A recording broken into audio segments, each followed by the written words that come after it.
సదా శరదం భోజవదనావదనం భుజే సర్వదా సర్వదాస్మాకం సన్నిధిం క్రియాత్.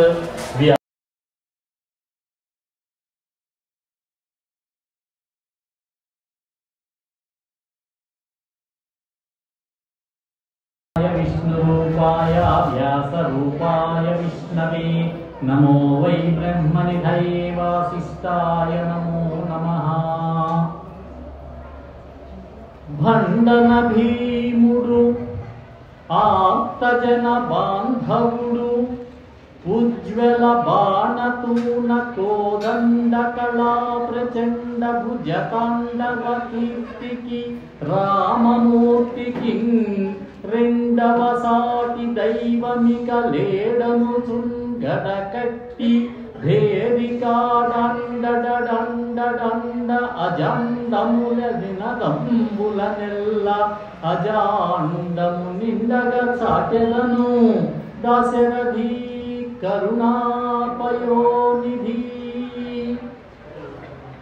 వసుదేవసుతం దేవం కంసచాణూరమర్దనం దేవకీ పరమానందం కృష్ణం వందే జగద్గురుం. సదాశివ సమారంభాం శంకరాచార్య మధ్యమాం అస్మదాచార్య పర్యంతాం వందే గురు పరంపరాం. శ్రీ గురుభ్యో నమః. సహాయై నమః. శ్రీమద్భాగవతంలో 8వ స్కంధం ప్రారంభంలోనే మనకి గజరాజ మోక్షణము అనేటటువంటి ఘట్టం వస్తుంది. ఇది చాలా ప్రముఖమైనటువంటి ఘట్టం. ఇది నిన్ననే మనవి చేశాను. ప్రజల కవి పోతన గారని. పోతన గారి పద్యము భాగవతంలో పద్యము రానటువంటి తెలుగువాడు ఒక్కడు కూడా ఉండడానికి వీల్లేదు. ఆ పద్యం గజేంద్ర మోక్షంలో పద్యమే అవ్వాలి. అంత చక్కటి పద్యాలు భక్తి పారవస్యంతో పండించేశాడు ఆయన. చక్కగా చక్కటి వర్ణనలతో ఆ కథా ఇతివృత్తాన్ని ఈరోజు మనం పరిశీలించి చూసే ప్రయత్నం చేద్దాం. పరీక్షిత్ మహారాజు సుఖ మహర్షిని అడుగుతున్నాడు. ఈ గజేంద్ర మోక్షణ ఘట్టంలో మూలంలో 3 అధ్యాయాలుగా 108 శ్లోకాలు రాశారు. 108. దాన్ని సుమారు 120 పద్యాలలో వచనాలలో పోతన గారు మనకు అందజేశారు. గజేంద్ర మోక్షం అంతా చెప్పిన తర్వాత ఇప్పుడు మరో మాట అన్నాను, గజేంద్ర మోక్షము అని.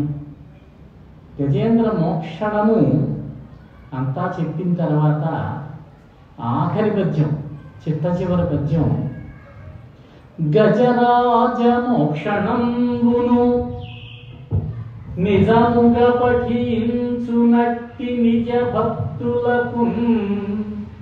గజరాజ మోక్షణంబును నిజముగా పఠించునట్టి నిజ భక్తులకు. గజరాజ వరదుడిచ్చును గజతురగస్యందనములు కైవల్యంబున్. ఇది ఫలశ్రుతి. గజరాజ మోక్షణం అనేటటువంటి ఈ ఘట్టాన్ని నియమంతో కనుక మనం చదివినట్లయితే, క్రమంగా నియమంతో చదువుకుంటూ ఉన్నట్లయితే, గజరాజ వరదుడైనటువంటి ఆ శ్రీ మహావిష్ణువు మనకి గజ తురగ స్యందనములు, గజములిస్తాట, అశ్వములిస్తాట, స్యందనములు రథములిస్తాట. ఈ రోజుల్లో మనకి ఇవెందుకండి అంటారా? అంటే మనకి ధన కనక వస్తు వాహనాది సౌలభ్యం అంతా ఇస్తాడట పరమాత్మ. అన్నీ అయ్యాక ఇంకోటి కూడా ఇస్తాడట. బహుశా ఇక్కడ ఉన్న వారిలో ఎవరు ఇది వద్దంటారని నేను అనుకోను. గజతురగస్యందనములు కైవల్యంబున్. మోక్షాన్ని ఇస్తాడు. మోక్షాన్ని ఇచ్చేటటువంటి కథ ఇది. అంటే చాలా పవిత్రమైనటువంటి కథ ఇది, చాలా మంచి కథ ఇది. ఏమిటి ఇందులో ఉన్నటువంటి విశేషమని మనం ఒక్కసారి పరిశీలన చేసినట్లయితే, పరీక్షిత్ మహారాజు గారు అడుగుతున్నాడు సుఖ మహర్షి, నీరాటవనాటములకు పోరాటం బెట్లు కలిగే, పురుషోత్తముచే ఆరాటమెట్లు మానెను, ఘోరాటవిలోని భద్రకుంజరమునకు. నీరాటవనాటములకు పోరాటం బెట్లు కలిగే. నీరాటము అంటే నీటిలో ఉండేది, వనాటము అంటే అడవిలో ఉండేది. ఒకటి మొసలి, ఒకటి ఏనుగు. వీటికి పోరాటం ఎలా కలిగింది? శ్రీ మహావిష్ణువు యొక్క అనుగ్రహంతో గజరాజు అయినటువంటి ఆ ఏనుగు ఏ విధంగా రక్షించబడింది? ఆరాటమెట్లు మానెను, ఘోరాటవిలోని భద్రకుంజరమునకు. భద్రకుంజరమునకు ఆరాటం ఏ విధంగా మానింది, ఏ విధంగా ఆపద నుంచి బయటపడింది అని అడిగాడు. అంటే ఇక్కడ మోక్షం కాదు, ఏనుగు లభించింది, రక్షణ లభించింది. శ్రీ మహావిష్ణువు చేత రక్షించబడింది ఏనుగు. శ్రీ మహావిష్ణువు గజరాజుని మొసలి బారి నుంచి రక్షించాడు. మునినాథ ఈ కథాస్థితి వినిపింపుము, వినగ నాకు వేడుక పుట్టెన్, వినియద కర్ణేంద్రియముల పెను పండుగు సేయ, మనము ప్రీతిని పొందను. మనస్సుకు ప్రీతి కలిగేటట్లుగా కర్ణేంద్రియములు చెవులకు పండగ జరిగేటట్టుగా వింటాను చెప్పవలసింది మహాత్మా అని అడిగాడు. ఇంకొక మాట కూడా అన్నాడు, ఏ కథలయందు పుణ్యశ్లోకుడు హరి చెప్పబడును, సూరి జనముచే ఆ కథలు పుణ్య కథలని ఆకర్ణించుదురు పెద్దలు అతి హర్షమునన్. ఏ కథల్లో అయినట్లయితే శ్రీ మహావిష్ణువు పుణ్యశ్లోకుడైనటువంటి శ్రీహరి కీర్తించబడతాడు, స్తుతించబడతాడు, వర్ణించబడతాడు, చెప్పబడతాడు పండితుల చేత, సూర్యజనముచే పండితుల చేత వర్ణించబడతాడు. ఆ కథలు పుణ్యకథలు అని పెద్దలు చెబుతారు. ఈ కథను నాకు తెలియజేయవలసిందని అడిగాడు. అంటే గజరాజ మోక్షణం అనేటటువంటి కథ. మోక్షణం అంటే రక్షణ పొందడం, రక్షణ కలగడం. మోక్షణం అనేటటువంటి కథ ఒక పుణ్యకథ, పండితుల చేత పుణ్యకథని చెప్పబడింది. ఇందులో శ్రీ మహావిష్ణువు స్తుతించబడ్డాడు. అప్పుడు సుఖ మహర్షి చెప్పాడు, మహారాజా వినవలసింది, త్రికూట పర్వతం అని ఒక పర్వతం ఉంది. ఆ పర్వతం చుట్టూ, త్రికూటం అంటే 3 కూటములు, 3 శిఖరములు, ఒకటి బంగారము, ఒకటి వెండి, ఒకటి ఇనుముతో చేరి ఉన్నాయట ఆ కూటములు. అంటే బహుశా ఆ మూలకములు ఉండి ఉంటాయి వాటిలో. ఈ త్రికూట పర్వత ప్రాంతంలో మహారణ్యంలో ఒక గజరాజు నివసిస్తూ ఉన్నాడు. అనేక మంది ఏనుగులతోటి, చాలా ఏనుగులతో పరివేష్టించబడి ఉన్నాడు. ఎన్ని ఏనుగులు అంటే చాలా ఏనుగులు అని చెప్పారు. అనేకములైనటువంటి ఏనుగులు, అసంఖ్యాకములైనటువంటి ఏనుగులు.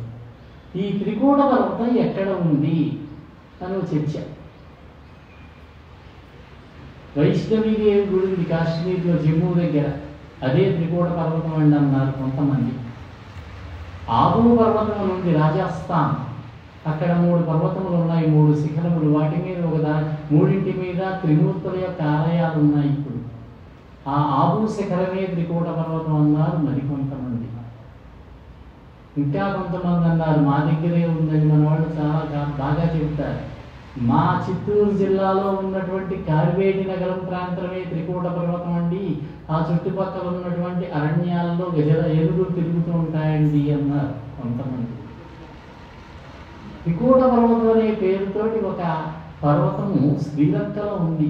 రావణుడి కాలంలో ఒక పర్వతాన్ని, ఒక శిఖరాన్ని లంబ శిఖరం అన్నారు హనుమంతుడు సుందరకాండలో. ఆ శిఖరం మీద దిగే తన యొక్క శరీరాన్ని తగ్గించుకుని, ఇది త్రేతాయుగం కదా హనుమంతుడు వెళ్ళినది. 2వ శిఖరాన్ని అరిష్ట పర్వతం అన్నారు. 3వ శిఖరం బంగారు శిఖరం, దాని మీద ఉన్నది బంగారు లంక. తిరిగి వచ్చేటప్పుడు సీతాదేవిని చూసిన తర్వాత, లంకాదహనం చేసిన తర్వాత అరిష్ట పర్వతం మీదకి వారి దిగి అక్కడ నిలబడి తన శరీరాన్ని చాలా బాగా పెంచాడు ఆయన. సముద్రాన్ని లంఘించాలి కదా, ఒక్కసారి ఎగిరేసరికి ఈ అరిష్ట పర్వతం నేలమట్టం అయిపోయింది. మనకి జరుగుతున్నటువంటి ప్రస్తుత కథ గజరాజ మోక్షణం అనేటటువంటి కథ కృతయుగంలో జరిగినటువంటిది కాబట్టి అప్పటికి 3 శిఖరాలు ఉంటాయేమో అనిపిస్తుంది. ఈ త్రికూట పర్వత ప్రాంతారణ్యంలో అనేకములైనటువంటి ఏనుగులు సంచరిస్తూ ఉన్నాయి.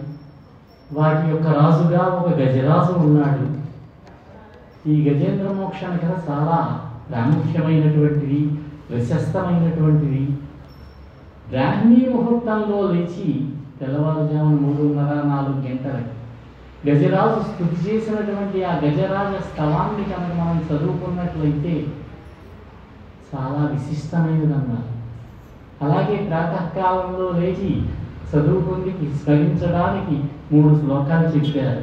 ప్రాతస్మరామి భవధీతి మహాత్తిశంత్యై నారాయణం గరుడవాహనమర్జనాభం గ్రాహాభిభూతవన వనవారణ ముక్తి హేతుం చక్రాయుధం తరుణ వారిజ పత్రనేత్రం ప్రాతర్నమామి మనసా వచసా చ మూర్ధ్నా పాదారవిందయుగళం పరమస్య పుంసః నారాయణస్య నరకర్ణవతారణస్య పారాయణ ప్రవణ విప్రపరాయణస్య ప్రాతర్భజామి భజతామ భయంకరం తం ప్రాక్సర్వజన్మకృత పాప భయాపహంత్యై యోగ్రాహవక్త్రపతితం ధ్రిగజేంద్ర ఘోరా శోక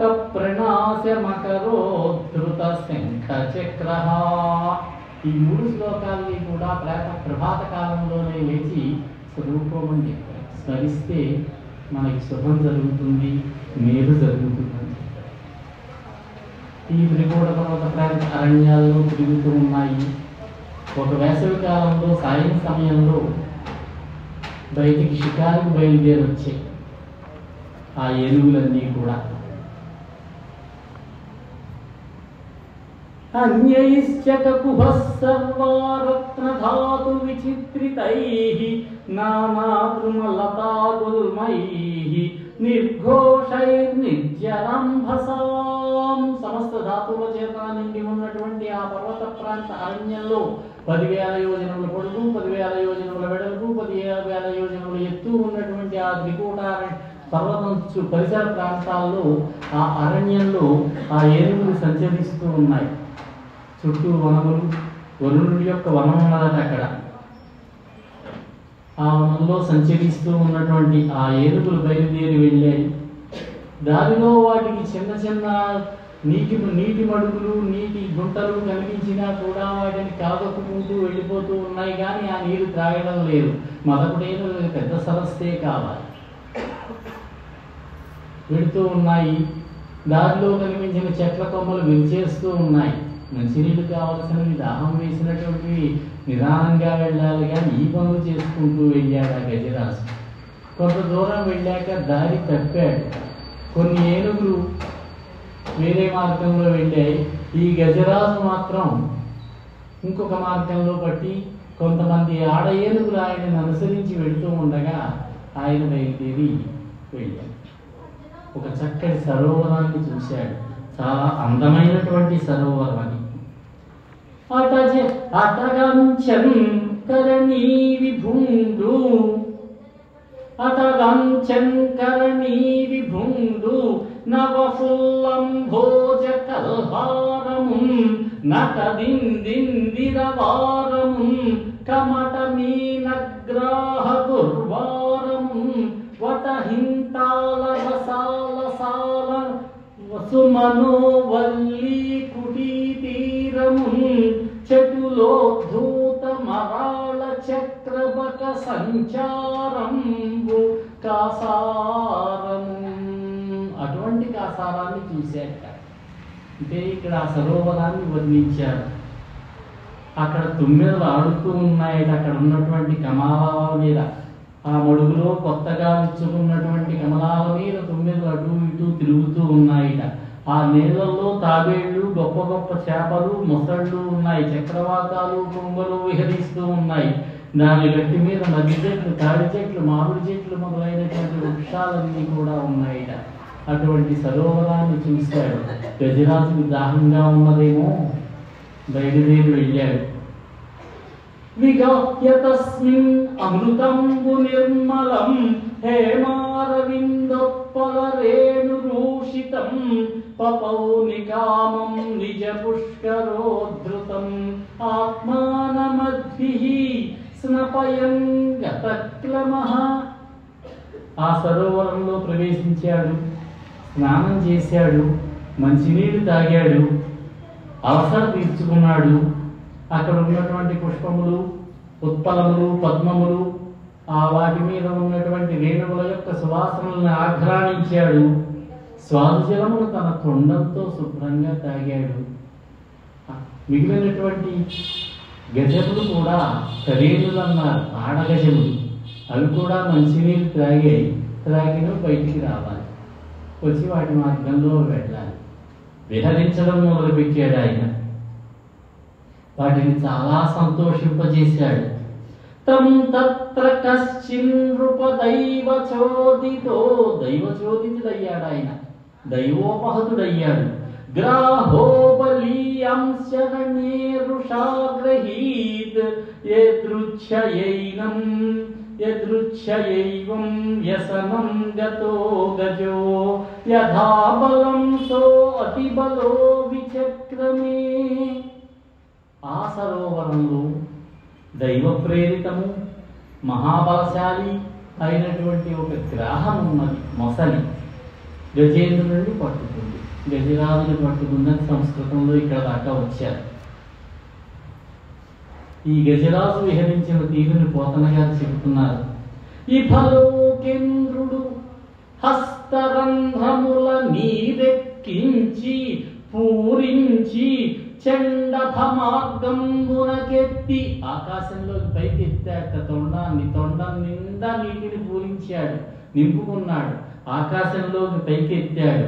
నిక్కి వడి ఒడ్డాడించి పింజింపన్ ఆరభటిన్ నీరములోన పెల్లెగసి నక్రగ్రాహ పాఠీనముల్ నభమందాడెడు మీన కర్కటములన్ పట్టెన్ సురల్ మ్రాంపడం. తన తొండం నిండా నీటిని నింపి ఒక్కసారిగా ఆకాశ మార్గంలోకి పైకి చిమ్మితే ఆ సరోవరంలో ఉన్నటువంటి నక్రగ్రాహ పాఠీనముల్, మొసళ్ళు, తాబేళ్ళు, పెద్ద పెద్ద చేపలు, పాఠీనములు అంటే పెద్ద చేపలు, ఇవన్నీ కూడా ఆ తొండంలోకి వచ్చాయట. ఆ నీటిని పైకి చిమ్మితే పైకి పోయి అక్కడ ఒక రాశి ఉంటుంది, మన యొక్క రాశుల యొక్క సమూహం ఉంటుంది అక్కడ. అక్కడికి వెళ్ళి చేరాయట. ఆకాశంలో తిరుగుతూ ఉన్నటువంటి గ్రహమండలంలో తిరుగుతూ ఉన్నటువంటి మీనరాశిని, కర్కాటక రాశిని, మకర రాశిని పట్టుకోబోతున్నాయా అన్నట్లుగా వెళ్ళాయట. ఇది చూసి దేవతలంతా కూడా ఆశ్చర్యపోయారు. ఈ విధంగా చక్కగా ఉన్నటువంటి సరోవరాన్ని కలయిత్రొక్కాడు. అక్కడ ఉన్నటువంటి తామరలను, పద్మములను, వీటినన్నిటినీ పాడు చేశాడు. ఆ లోపల ఎక్కడో ఉన్నాడు మూల మొసలి. ఆ మొసలి ఒక్కసారిగా వచ్చి ఈ గజరాజును పట్టుకుంది.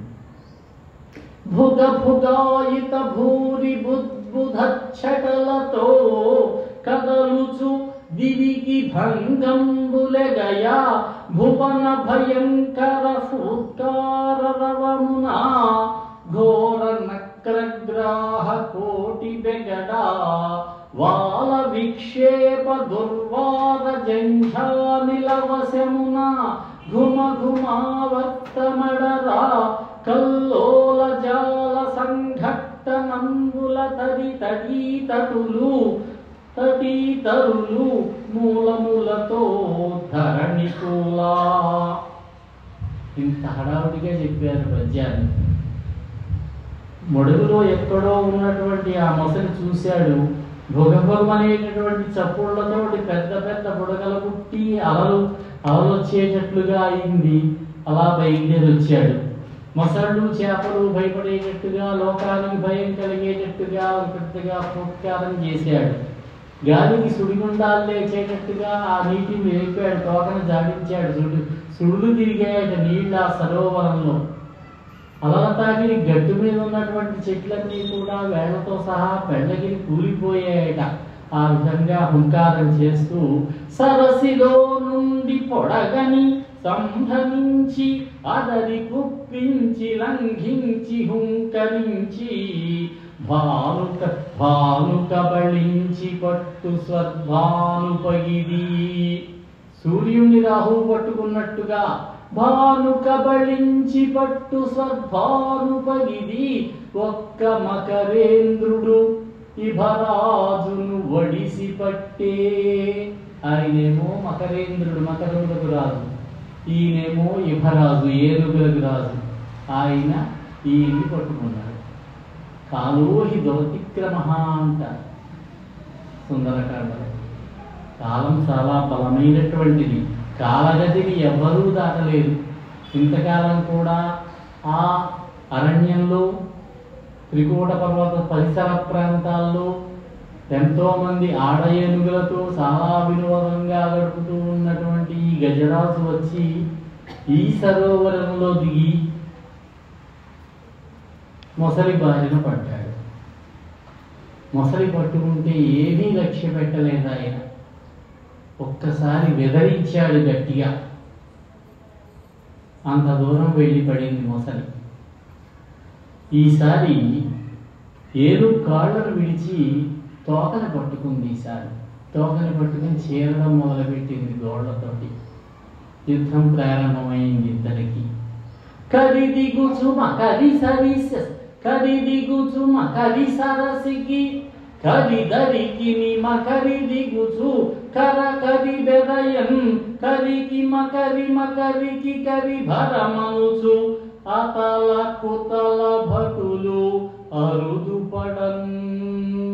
అతల కుతల భటులు, అతలలోకం కుతలలోకం భూలోకం, దాని కింద అతలలోకం. ఈ రెండు లోకాల్లోనూ ఉన్న వాళ్ళంతా భటులంతా భయపడేలాగా రెండింటికి పోరాటం ప్రారంభమైంది. ఏనుగేమో ఒడ్డు మీదకి లాగడానికి ప్రయత్నం చేస్తోంది మొసలిని. మొసలేమో ఏనుగు నీటిలోకి లాగడానికి ప్రయత్నిస్తోంది. రెండు కూడా ద్వేషాన్ని పెంచుకున్నాయి. ఏనుగు కంటే మొసలి, మొసలి కంటే ఏనుగు ఒకదాని కూడా బలమైనది, ఏది ఒకదాని కూడా తీసిపోవడం లేదనుకుంటూ అతల కుతల లోకాల వీరులు ఆశ్చర్యపడిపోయారు.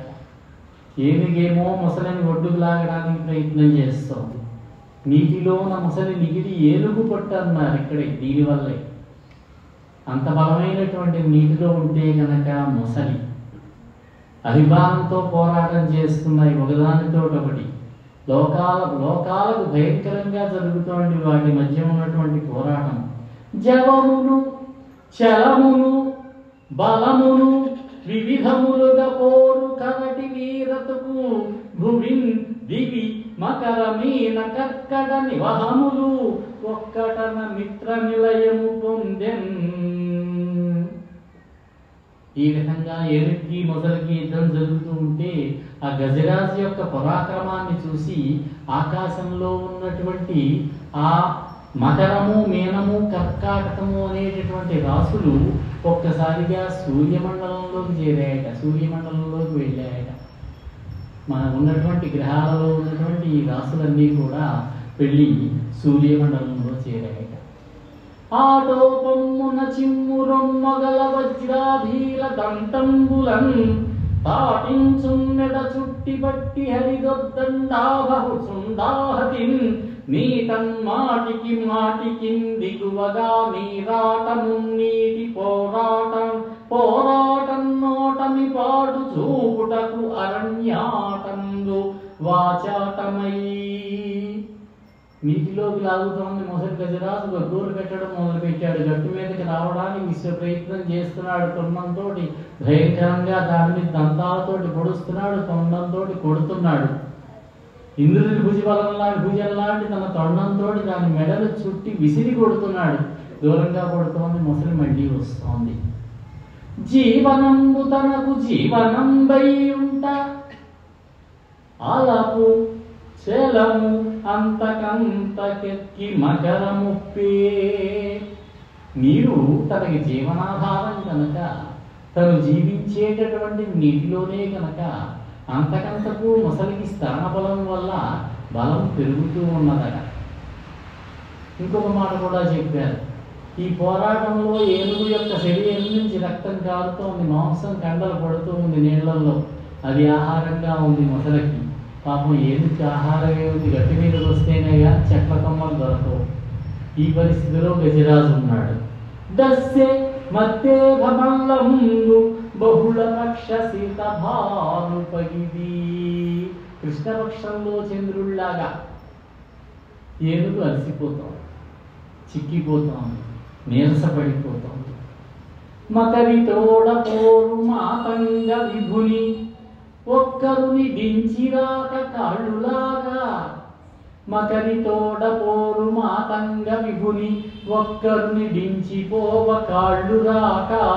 కోరి చూచుచుండె కుంజరీయుధము, కోరి చూచుచుండె కుంజరీయుధము. ఆ ఆడ ఏనుగులన్నీ కూడా మొదట్లో ఏదో ప్రయత్నం చేసే, తోక పట్టుకులాగే వెనక్కి రప్పించే ప్రయత్నం చేసాయి. కానీ ఒక్కడిని విడిచిపెట్టి వెళ్ళడానికి మనసు బుద్ధి పుట్టడం లేదు. అవన్నీ గట్టు మీదకి ఎక్కేసాయి, చూస్తున్నాయి పాపం. కోరి చూచుచుండె కుంజరీయూధంబు మగలు తగులు కారే మగువలకును. కాలు మగలకు ఉండేటటువంటి బంధం అటువంటిదే కదా. భర్తలు ఎప్పుడు కూడా భార్యలకు ఇష్టమైన వారే కదా అంటున్నాడు కవి. సింహంలాగా అహంకారం చేసింది. ఒక్క ఉదటని ఏనుగు కుంభస్థలం మీదకి దూకింది మొసలి. ఒక్కోసారి నడుము కిందకి దూరుతుంది, గిరగిరా తిరుగుతుంది, ఆ పొట్టని పట్టుకు కలుస్తుంది. ఒక్కొక్కసారి ముందు పక్కకు పెడుతూ ఉంటుంది. ఏనుగు దబేలు మన కింద చతికలు పడిపోతుంది మొసలి పట్టుకుంటే. మొసలి దూరంగా వెళుతోంది. మళ్ళీ మొసలి వెళ్ళింది కదా, పక్కకు పోయింది కదా అని ఏనుగు తప్పించుకుని గట్టెక్కే ప్రయత్నం చేయడానికి వెనక్కి తిరుగుతుంటే ఈసారి వచ్చి వెనక కాలంలో తోకనో పట్టుకుంటోంది. ఈ విధంగా మొసలి ఏనుగుతోటి ఆడుకుంటోంది, ఏడిపిస్తోంది పాపం. ఏనుగుదేమో భీకరకాయం, మొసలి చాలా చురుగ్గా ఉంటుంది నీటిలో. పొడగానం పడకుండా దాగు, కనిపించకుండా దాముకుంటుంది. వెలికింపోవంగ తానడ్డమై పొడచూపు, బయటికి వెళదామనేసరికి మళ్ళీ అడ్డపడుతోంది, కాళ్ళకి అడ్డపడుతోంది. చరణంబులంకనగను, కాళ్ళను పట్టి కొరుకుతోంది, పళ్ళతోటి గీరుతోంది. పోరాక రాక బెగ్గడలంకూలగత్రాచూ, తోకతోటి ఒక దెబ్బ కొడుతోంది. ఆ ఏనుగు సత్తిగలబడి కూలబడుతోంది నీళ్లలో.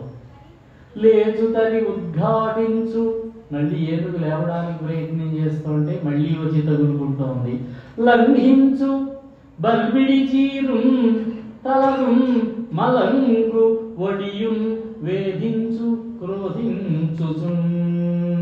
ఈ విధంగా ఆ గజరాజుని చాలా ఇబ్బంది పెడుతోంది మొసలి. ఈ గజరాజు ఎవరన్నారు? జీవుడే గజరాజు, మనమే. జీవుడే గజరాజు, సరోవరమే సంసారం. ఈ గజరాజు వెళ్ళి సరోవరంలో ఇరుక్కున్నాడు, సంసారంలో దిగాడు పాపం. వెనక్కి రాలేడు, ముందుకు వెళ్ళలేడు, కొట్టి మిట్టాడుతూ ఉంటాడు. భగవంతుడు స్ఫురణకి రాడు, సంసారంలో కూడా కొట్టుకుపోతూ ఉంటాడు. మొసలి పట్టుకుంది. ఈ మొసలి కాలం అన్నారు, కాలం పట్టుకుంది.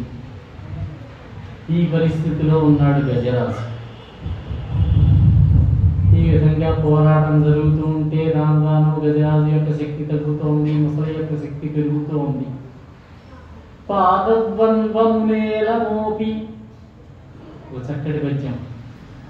పాదద్వంద్వము నేలమోపి పవనున్ బంధించి పంచేంద్రియోన్మాదంబున్ పరిమర్చి బుద్ధిలతకున్ మారాకు హత్తించి నిష్కేల బ్రహ్మ పదావలంబనగతిన్ క్రీడించు యోగింద్రు మర్యాదం నక్రము విక్రమించే. మొసలి పరాక్రమించాట, మొసలి విక్రమించాట, మొసలిని వర్తిస్తున్నాడండి కవి. ఇక్కడ మనకి ప్రతినాయకుడు మొసలి, నాయకుడు గజరాజు. కానీ ఇక్కడ మొసలిని పొగుడుకున్నాడు, మెచ్చుకుంటున్నాడు. ఎట్లా పట్టుకున్నట్టంటే, ఎలా విక్రమించాటంటే, పాదద్వంద్వము నేల మోపి, రెండు పాదములను కూడా గట్టిగా బలంగా నేల మీద ఆంచి, పవనం బంధించి, వాయువుని బంధింపజేసి, శ్వాసని బంధింపజేసి, పంచేంద్రియోన్మాదంబున్ పరిమర్చి, పంచేంద్రియముల యొక్క తీవ్రతని కూడా తగ్గించి, ఇంద్రియములను అదుపులోనికి తెచ్చుకొని, బుద్ధి లతకు మారాకు హత్తించి, బుద్ధి అనేటటువంటి లతకి మారాకుని తొడిగి, మారాకు వేయడం అంటారు. రెండవ మారాకు హత్తించి, నిష్కేద బ్రహ్మ పదావలంబన గతిన్ క్రీడించు యోగీంద్రు మర్యాదం. ఆనందమయమైనటువంటి ఆ పరమాత్మ యొక్క పదాలని అవలంబించి ఆనందించేటటువంటి విధంగా యోగీశ్వరులు ఏ విధంగా అయితే ఆ పరమాత్మ యందు మనస్సుని లగ్నం చేస్తారో, ఆనందాన్ని పొందుతారో, ఆ యోగీంద్ర మాదిరిగా మొసలి విజృంభించిందట. ఏనుగు యొక్క పాదాలు కదలకుండా పట్టుకున్నదట. ఇక గజరాజు యొక్క పరిస్థితి ఎలా ఉంది? ఊహకలంగి జీవనపుటోలమునంబడి పోరుచున్ మహామోహలతా నిబద్ధ పదమున్ విడిపించుకొనంగలేక సందేహము పొందు దేహి క్రియన్. ఇక్కడ ఉపమాలంకారం వేశారు. సందేహము పొందు దేహి క్రియం దీనదశన్ గజముండే. ఎలా ఉన్నట్ట? ఊహకలంగి జీవన పుటోలమునంబడి పోరుచున్ మహామోహలతా నిబద్ధ పదమున్ విడిపించుకొనంగలేక సందేహము పొందు దేహి క్రియం దీనదశన్ గజముండే. భీషణగ్రాహ దురంత దంత పరిఘట్టిత పాదకురాగ్ర శల్యమై. ఆ మొసలి గజరాజు యొక్క పాదాలను పట్టుకొని కోరలతోటి చీల్చివేస్తూ ఉంటే, ఆ పాదముల యొక్క గిట్టలను చీల్చివేస్తూ ఉంటే, అవన్నీ రక్తం స్రవిస్తూ ఉంటే ఎలా ఉన్నట్టంటే గజరాజు బ్రతుకు తెరువులో పడిపోయి మోహమనేటటువంటి పెద్ద తీగతో కట్టబడినటువంటి పాదాన్ని విడిపించుకోలేక దిక్కుతోచకుండా సందేహానికి గురి అయినటువంటి జీవుడిలాగా ఉన్నట్ట. ఈ విధంగా గజరాజు ఉన్నాడు. ఆ విధంగా యోగి పుంగవుడిలాగా మొసలి ఉన్నది. ఈ విధంగా యుద్ధం జరుగుతూ ఉన్నది. వనగజంబునెగుచు వనచారి పొడగని వనగజంబకాన వజ్రి గజము వెల్లనై సురేంద్రు వేసి సుధాంధులు పట్ట పట్టనీక బయలు ప్రాకే. ఇక్కడ ఈ గజరాజు మొసలి చేతిలో పడి ఇబ్బంది పడుతూ ఉంటే, అప్పుడే ఇంద్రుడు ఆ ఐరావతం మీద ఎక్కి పెడుతున్నట్టు దేవలోకంలో విహారానికి. తన జాతికి చెందినటువంటి ఏనుగుని, అది నీటిలో పుట్టింది ఏనుగు. వనము అంటే నీరు అనే అర్థం ఉంది, వనము అంటే అడవి అనే అర్థం ఉంది. నీటిలో పుట్టినటువంటి ఆ ఏనుగైనటువంటి ఐరావతము తన జాతికి చెందినటువంటి అడవిలో పుట్టినటువంటి గజరాజు మొసలి చేత బాధపడుతూ ఉంటే ఒక్కసారిగా కంగారు పడి ఆ ఇంద్రుడిని కింద పడవేసి దేవతలు పట్టడానికి ప్రయత్నం చేస్తూ ఉంటే వాళ్ళకి దొరకకుండా పరిగెత్తిపోయిందట. ఈ విధంగా గజరాజు మకరరాజు పోరాటం చేస్తూ ఉన్నాయి. బహుకాలం చేస్తూ ఉన్నాయి. ఎంతకాలం చేశాయన్నారు? అలయక సొలయక వేసట నొలయక కరి మకరి తోడ ఉద్దండత రాత్రులు సంధ్యలు దివసంబులుగా సలిపె పోరు. ఉద్దండత రాత్రులు సంధ్యలు దివసంబులు సలిపె పోరు. ఒక్క 1000 సంవత్సరములు బహుకాలం యుద్ధం చేశారన్నారు. ఏదో అంకి చెప్పాలి కనుక 1000 సంవత్సరాలు యుద్ధం చేశా అన్నారు. అలసట లేకుండా ఈ గజరాజు ముసలితోటి అలయక సొలయక వేసట నలయక కరి మకరితోడ రాత్రులు లేదు, పగలు లేదు, సంధ్యలు లేదు, అలా పోరాటం చేస్తూనే ఉంది. పృథుశక్తిన్ గజమాజల గ్రహముతో పెక్కెండ్లు పోరాడి. ఇక్కడికి వచ్చేసరికి గజరాజుకి పూర్వజన్మ స్మృతి కలిగింది, పూర్వజన్మ జ్ఞానం కలిగింది, కర్మ పరిపాకమైంది.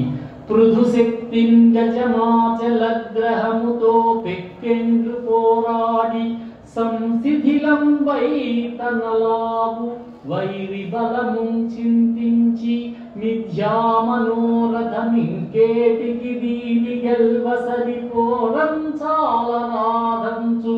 అవ్యధమై ఇట్లను పూర్వపుణ్యఫల దివ్య జ్ఞాన సంపత్తితో. పూర్వపుణ్యం వల్ల కలిగినటువంటి మేలైనటువంటి జ్ఞానం వల్ల తనలో తాను ఈ విధంగా అనుకున్నట్ట. ఎంతో కాలం పోరాటం చేశాడు, అలసిపోయాడు, చితికిపోయాడు. చివరికి తన సత్తువుని పోల్చుకున్నాడు, శత్రువు యొక్క బలాన్ని సరిచూసుకున్నాడు. దీన్ని ఓడించడానికి లేదా దీనితో ఈ మొసలితో సమానంగా పోరాటం చేయడానికి నా శక్తి సరిపోదు అని భావన చేశాడు. ఇంకా అడియాస ఎందుకు అనుకున్నాడు? పూర్వపుణ్యఫల దివ్య జ్ఞాన సంపత్తితో కలిగినటువంటి జ్ఞానంతో ఆయన ఒక్కసారి పరమాత్మ వైపు దృష్టి మళ్ళింది. దివ్య జ్ఞానం అంటే పూర్వపుణ్యఫల దివ్య జ్ఞానం, పూర్వంలో చేసుకున్నటువంటి పుణ్యం వల్ల లభించినటువంటి దివ్య జ్ఞానం. దివ్య జ్ఞానం అంటే భగవంతుడు ఆయన్ని భజించేటటువంటి తత్వం. వాసుదేవ సర్వమితి అనేటటువంటిదే దివ్య జ్ఞానం. ఆ జ్ఞానం కలగాలి. ఇప్పుడు కలిగింది గజేంద్రుడికి. గజేంద్రుణ్ణి జన్మ జన్మాంతర అభ్యాస భక్తిమాన్ గరుడధ్వజే అంటుంది వామన పురాణం. గత అనేక జన్మల నుంచి వచ్చినటువంటి దివ్య జ్ఞానం ఆయనకు ఉన్నదంటుంది. ఎవరి గజరాజు? పాండ్యదేశానికి ఇంద్రధ్వజుడని ఒక మహారాజు గారు ఉండేవారు. ఇంద్రద్యుమ్నుడు ఆయన పేరు. ఇంద్రద్యుమ్న మహారాజు గారు చక్కగా పరిపాలన చేశాడు, పెద్దవాడయ్యాడు, తన కుమారులకు రాజ్యాన్ని అప్పచెప్పాడు. మలయ పర్వతం మీదకి వెళ్ళి ఆ కొండ కొమ్మున పైన ఎక్కడో చిగురున కూర్చుని తపస్సు చేసుకోవడం ప్రారంభించాడు. శ్రీమన్నారాయణ భక్తుడు ఆయన. సతతము శ్రీమన్నారాయణనే ధ్యానం చేసుకుంటూ ఉండేవాడు. ఆ భగవంతుడిని ధ్యానం చేసుకుంటూ ఉన్నటువంటి ఆ ఇంద్రద్యుమ్న మహారాజు గారి దగ్గరికి అగస్త్య మహర్షి వచ్చాడు. ఈ అగస్త్య మహర్షి కాశీలో ఉండేవారు. విశ్వేశ్వరుడు దర్శనం చేసుకుంటూ వింధ్య పర్వతం, మందర పర్వతం మీద అసూయతోటి తన యొక్క ఎత్తు పెంచుకుంటూ వెళ్ళిపోయింది. మందర పర్వతం కంటే గొప్ప అవ్వాలని. దాంతో సూర్యుడి యొక్క గమనం ఆగిపోయింది, సూర్యుడి యొక్క రథం ఇరుక్కుపోయింది ఈ వింధ్య పర్వతం యొక్క చర్యలో. రాత్రి లేదు, పగలు లేదు, అంతా చీకటైపోయింది. దేవతలు మునులు చాలా కంగారు పడ్డారు. బ్రహ్మదేవుడి దగ్గరికి వెళ్ళి ప్రార్థించారు. బ్రహ్మగారు చెప్పారు, కాశీ వెళ్ళండి అయ్యా, అక్కడ అగస్త్య మహర్షి ఉన్నాడు, ఆయన్ని బతిమాలండి, మీ కోరిక కాదండి ఆయన అన్నారు. అంతా బయలుదేరి ఇంద్రుడితో సహా బృహస్పతితో సహా అందరూ కలిసి కాశీ నగరానికి వచ్చారు. ఈయన ఆశ్రమం ఎక్కడా అని వెతుకుంటుంటే గంగానది ఒడ్డున ఆశ్రమం కట్టుకుని ఉన్నాడు ఆయన, అగస్త్య మహర్షి భార్య అరుంధతితో కలిసి.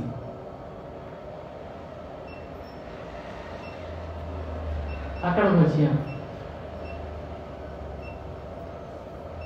వస్తే లోపాముద్ర, ఈ భార్య పేరు లోపాముద్ర. వశిష్ఠుని భార్య అరుంధతి, అగస్త్యుని భార్య లోపాముద్ర. ఆగింది ఉపన్యాసం. వచ్చిన వాళ్ళని పూజించాడు, గౌరవించాడు, ప్రతిమారాడు. మహాత్మా, నువ్వు మాకు ఉపకారం చేసి పెట్టాలయ్యా అన్నారు. దేవతలంతా వచ్చి ప్రార్థిస్తుంటే పాపం ఏం చేస్తాడు ఆయన? కాదనలేకపోయాడు, మొహమాట పడ్డాడు. అంతకీ ఆ విశ్వనాథుడే ఉన్నాడు, ఆయనే చూసుకుంటాడు, వెళ్ళి రండి అన్నాడు. వాళ్ళంతా బయలుదేరి వెళ్ళారు. తర్వాత చాలా బాధపడ్డాడు. కాశీని విడిచిపోతూ ఉన్నందుకు లోపాముద్ర దగ్గర దుఃఖాన్ని వ్యక్తం చేశాడు. బయలుదేరి మాట తప్పకూడదు, మాట ఇచ్చాను నేను అని బయలుదేరి దక్షిణాపథానికి బయలుదేరి వచ్చాడు. వింధ్యపర్వతం దగ్గరికి వచ్చేసరికి ఆ వింధ్యపర్వతం గౌరవంగా తల వంచి పాద నమస్కారం చేశాడు, సాష్టాంగ నమస్కారం. చాలా సంతోషం. వింధ్యమా, పర్వతాలకి, నదులకి, సముద్రాలకి రెండు రూపాలు ఉంటాయట. ఒకటి మామూలుగా మనకు కనిపించే భౌతిక రూపం, రెండవది దేవతా రూపం. ఆ పర్వతం అలాగే ఉంటుంది, ఒక దేవతలాగా రూపం దాల్చగలరు వాళ్ళు. అందుకే రాముడికి సముద్రుడు కనిపించాడు సముద్రపు ఒడ్డున. వింధ్యమా, చాలా బాగుందయ్యా, నేను నా భార్యతోటి శిష్యులతోటి బయలుదేరి దక్షిణ భారతానికి వెళ్తున్నాను, దక్షిణాపథానికి. పెద్దవాడిని అయిపోయాను, ఈ కొండలెక్కి దిగడం పడలేదు, మోకాళ్ళని ఇప్పుడు. నేను తిరిగి వచ్చే వరకు ఇలా వంగి ఉండు నువ్వు అన్నాడు. అలాగే మహాత్మా అన్నాడు. ఆ రోజు నుంచి ఈ రోజు వరకు వింధ్యపర్వతం అలాగే ఉన్నాడు, ఎత్తు పెరగడానికి లేదు. ఈయన దక్షిణాపథానికి వచ్చిన ఆయన మళ్ళీ ఉత్తరానికి వెళ్ళనే లేదు. ఇక్కడే ఉన్నటువంటి ద్రాక్షారామము, పిఠాపురము ఇలాంటి ప్రదేశాల్లో, తమిళ దేశంలో ఉన్నటువంటి దేవాలయాల్ని సందర్శించుకుంటూ తిరుగుతూ ఉండేవాడు. మలయ పర్వతం మీద వచ్చాడు. ఈయన తపస్సు చేసుకుంటున్నాడు. తపస్సు చేసుకుంటూ ఉండగా శిష్యులతో పాటు వచ్చాడు. ఒకనాడా నృపుడచ్యుతన్ మనములో ఊహించి అకలంక స్థితి నున్నచో కలశజుండ చోటికిన్ వచ్చి లేవక పూజింపకయున్న మౌనిగని నవ్యక్రోధుడై లుబ్ధా మూఢా కరిన్రొత్తమయోని పుట్టుమని శాపం విచ్చే భూవల్లభా.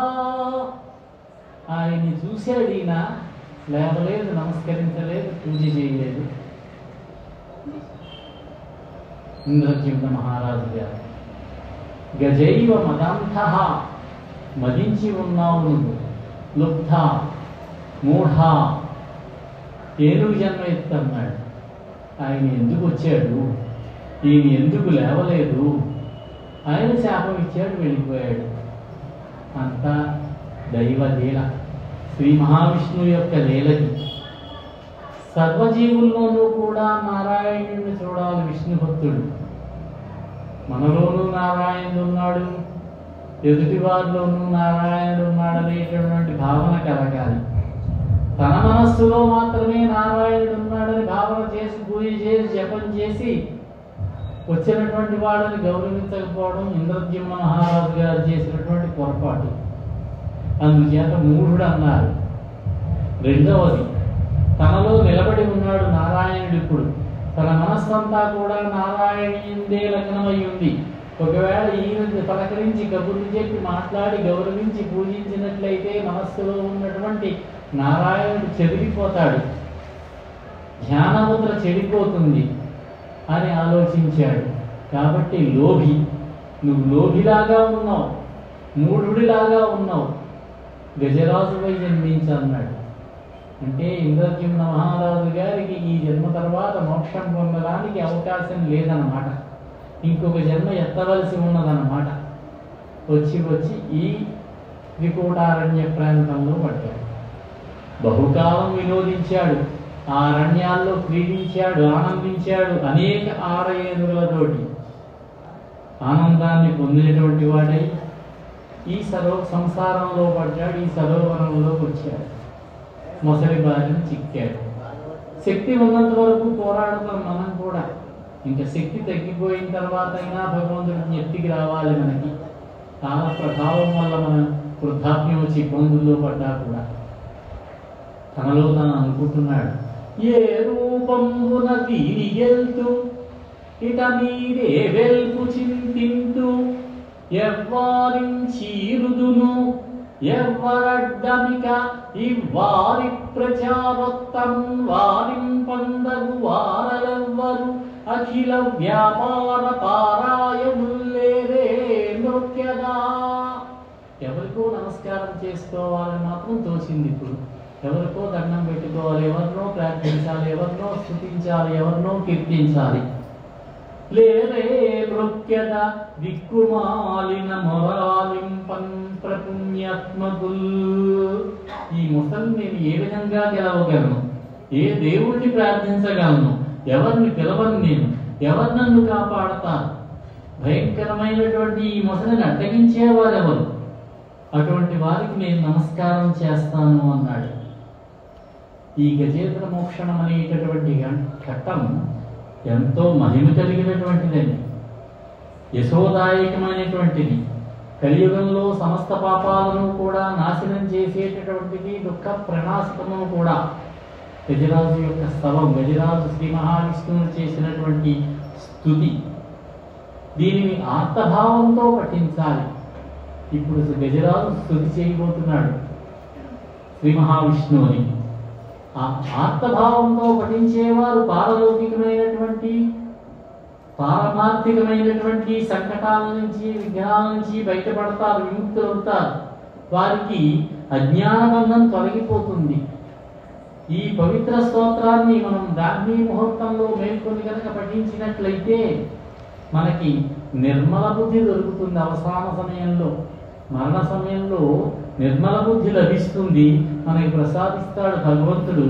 అలా ప్రసాదించడమే కాకుండా ఈ జనన మరణ చక్రం నుంచి మనని ముక్తుడిని చేస్తాడు, తన సన్నిధానానికి చేర్చుకుంటాడని ఫలశ్రుతి చెప్పాడు. ఈ ఫలశ్రుతి కూడా ఆయనే చెప్పాడు. ఒక ఆళ్వారు ఒక ఆయన ఉన్నారు,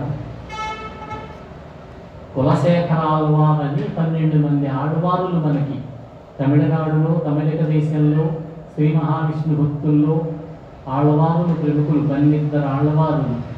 వాళ్ళలో కులశేఖర ఆళ్వార్ అని ఆయన మహారాజు గారు కేరళలో రాజ్యం చేశాడు. తర్వాత విష్ణు భక్తుడయ్యాడు, ఆళ్వారుగా లెక్క పెట్టబడ్డాడు. ఆయన ఏం చేసేవాటంటే తిరుమలలో వెంకటేశ్వర స్వామి గుడి ముందు ఆ గణప దగ్గర పడుకునేవాట. ఆ ద్వారం అన్న ఉంటుంది, ప్రధాన ద్వారం ఆలయం దగ్గర బోర్లా పడుకునేవాట. విష్ణు భక్తులు వచ్చి పరమాత్మ దర్శనం చేసుకోవాలంటే నా మీద ఒక అడుగు వేసి వెళితే నా జన్మ ధన్యమవుతుంది అనుకునేవాట ఆయన. అంతటి మహాయోగి, మహావిష్ణు భక్తుడు ఆయన. ఆయన అంటాడు ఒక శ్లోకం, కృష్ణ త్వదీయ పద పంకజ పంజరంతః అద్యైవ మే విగతు మానస రాజహంసః ప్రాణ ప్రయాణ సమయే కఫవాత పిత్తైః కంఠావరోహణ విధౌ స్మరణం కుతస్తే. వార్ధక్యంలో కఫం, వాతం, పిత్తం ఇటువంటి దోషాల వల్ల మరణ సమయంలో నిన్ను స్మరించగలుగుతానో స్మరించలేనో మహాదేవా విష్ణుదేవా, అందుచేత నా మనస్సు అనేటటువంటి రాజహంసను ముందుగానే నీ చరణ పంజరంలో బంధిస్తున్నాను అన్నట్టు ఆయన. ఇది ఆయన చెప్పినటువంటిది. ఇక భగవద్గీతలో కృష్ణుడు చెప్పినటువంటి శ్లోకం అని మనం చూసాం, అంతకాలే చ మామేవా స్మరన్ ముక్త్వా కళేబరం యః ప్రయాతి సమద్భావం యాతి నాస్తత్ర సంశయః.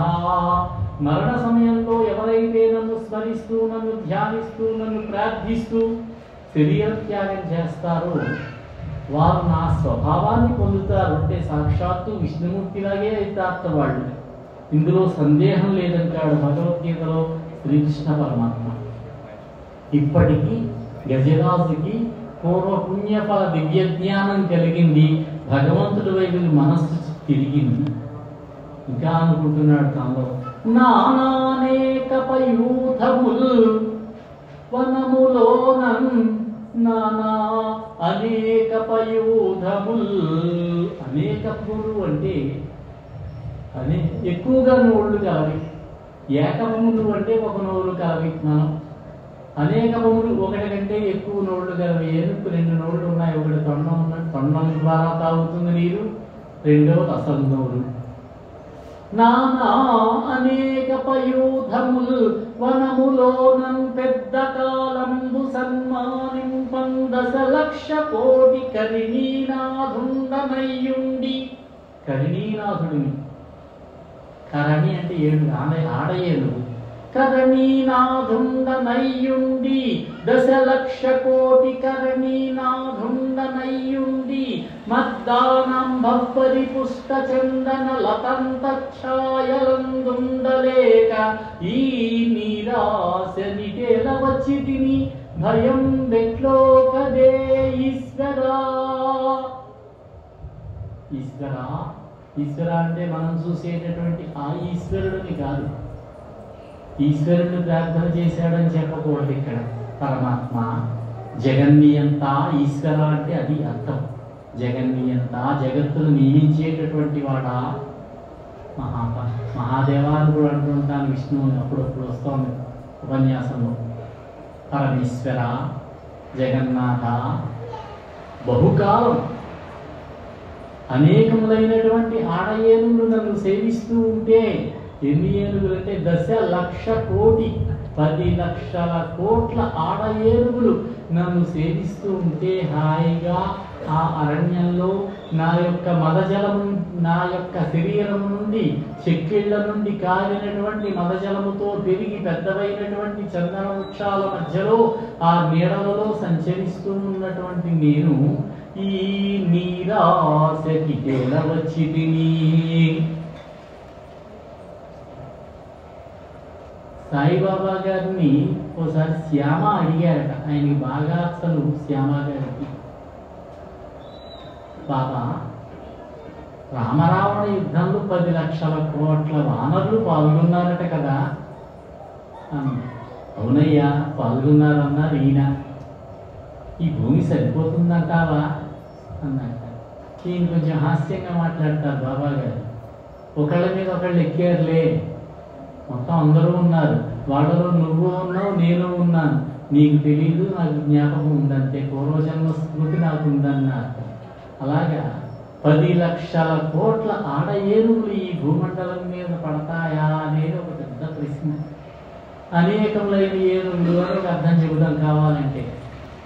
దీంట్లో ఏదో ఉందని కొంచెం సూక్ష్మంగా ఆలోచన చేస్తే ఒక విషయం స్ఫురించింది. 10,00,000,000,000. 10 అంటే 10, 1,00,000 అంటే ఇంకొకటి కలపండి, 1,00,000,000 అంటే ఇంకొకటి కలపండి, 18 అయ్యే 10,00,000,000,000. 10 1 1 కలిపితే 12, ఇంకొకటి కూడా కలుపుదాం 13. ఈ 13ంటికి నేను అధిపతినై ఉన్నాను, అధినాయకుడినై ఉన్నాను. ఏమిటా 12 లేదా 13? 5 కర్మేంద్రియములు, 5 జ్ఞానేంద్రియములు. చక్షు శ్రోత్ర జిహ్వా ఘ్రాణేంద్రియాలు 5 జ్ఞానేంద్రియాలు.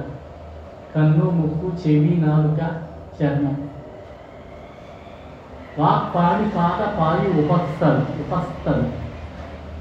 నోరు, చెయ్యి, కాలు, మూత్రపురీషాలను విడిచిపెట్టేటటువంటి ఇవి 5 కర్మేంద్రియములు.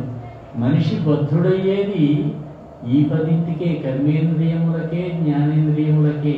వీటిని అదుపు చేసేది 11వది మనస్సు. ఇంకొకటి ఉంది బుద్ధి. మనస్సు వేరు, బుద్ధి వేరు. 5 కర్మేంద్రియములు, 5 జ్ఞానేంద్రియములు, మనస్సు, బుద్ధి, అహంకారం, మనోచిత్తాహంకారములు అంటారు. ఈ 13ంటికి అధిపతినై ఉన్నాను నేను. ఈ 13 ఎలా చెప్తే అలా నడుచుకుంటూ ఉంటున్నాను నేను. అటువంటి నేను 10,00,000,000,000 కరిణి. ఇంద్రియాల కర్ణికుడు అని పేరు కూడా ఉన్నదా, కర్ణుడు. కర్ణులకు అధిపతినైనటువంటి నేను నీరాశనిటేల వచ్చితిని భయం పెట్టో కదే ఈశ్వరా. ఎవ్వనిచే జనించు జగము, ఎవ్వని లోపల నుండు లీనమై ఎవ్వని యందుడిందు పరమేశ్వరుడెవ్వడు, మూల కారణండెవ్వడు, అనాది మధ్యలయుడెవ్వడు, సర్వము తానయైన వాడెవ్వడు, వానిన్ ఆత్మభవం ఈశ్వరునే శరణంబు వేడెదం. ఆ పరమేశ్వరుణ్ణి, ఆ పరమాత్మని నేను శరణు వేడతాను. ఈ లోకం ఎవరి చేత సృష్టించబడుతోందో, ఎవరి వల్ల పుట్టుతోందో, ఎవరితో కలిసి ఉంటుందో, ఎవరి లోపల లయమైపోతుందో, ఎవరు పరమాత్ముడో, ఈ సృష్టి స్థితి లయాలను ఎవరు కల్పిస్తూ ఉంటాడో, ఈ విశ్వానికి మూల కారణమైనటువంటి వారు ఎవరో, పుట్టడము గిట్టడము పెరగడము లేకుండా ఎవరైతే ఉంటారో, ఎవడు అన్నిటికీ తానై ఉంటాడో అటువంటి ప్రభువైనటువంటి భగవంతుణ్ణి నేను శరణు వేడుతున్నాను అన్నాడు గజరాజు. ఈ గజరాజస్తవం చాలా ప్రాశస్త్యమైందని చెప్పుకున్నాం. విష్ణువాలయాల్లో రోజు పారాయణ చేస్తారు గజరాజస్తవాన్ని. 26 శ్లోకాలు ఇవి. ఇవి కంఠస్థం చేసి కనుక చదువుకున్నట్లయితే ప్రభాత సమయంలో అయితే ఇంకా మంచిది, మోక్షాన్ని కలిగిస్తాను. చివరిలో పరమాత్మే చెప్పాడు, నన్ను నిత్యము ఇలా పఠించినట్లయితే ఏమేమి ఉంటాయనే ఫలశ్రుతిని.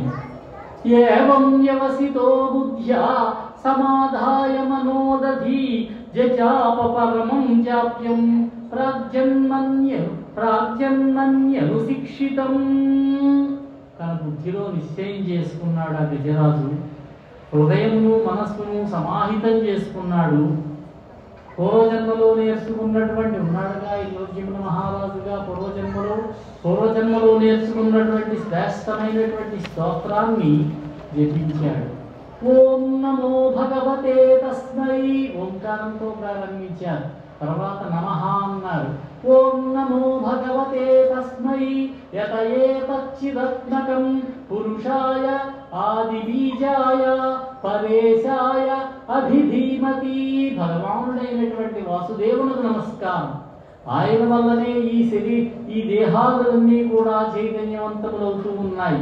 అందువల్ల ఆదిబీజ స్వరూపుడైనటువంటి వాడు, బ్రహ్మాదులకు కూడా ఈశ్వరుడు దేహం అనేటటువంటి పురంలో కారణ రూపంలో ప్రవేశించినటువంటి వాడు అయినటువంటి ఆ పరమ పురుషుణ్ణి నేను ధ్యానం చేస్తూ ఉన్నాను.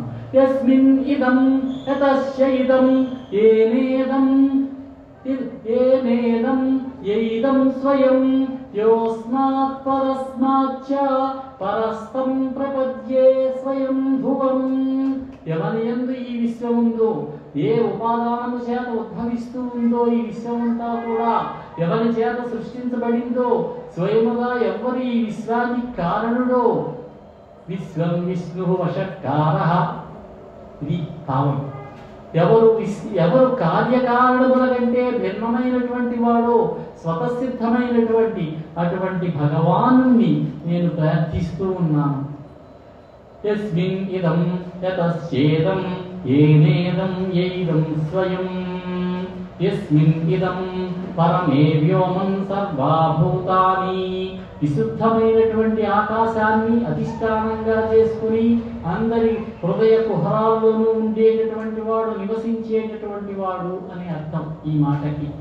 పరమవ్యోమాన్ని గోలోకం అని కూడా అంటారు, వైకుంఠం అని అంటారు, శ్వేతద్వీపం అని కూడా అంటారు.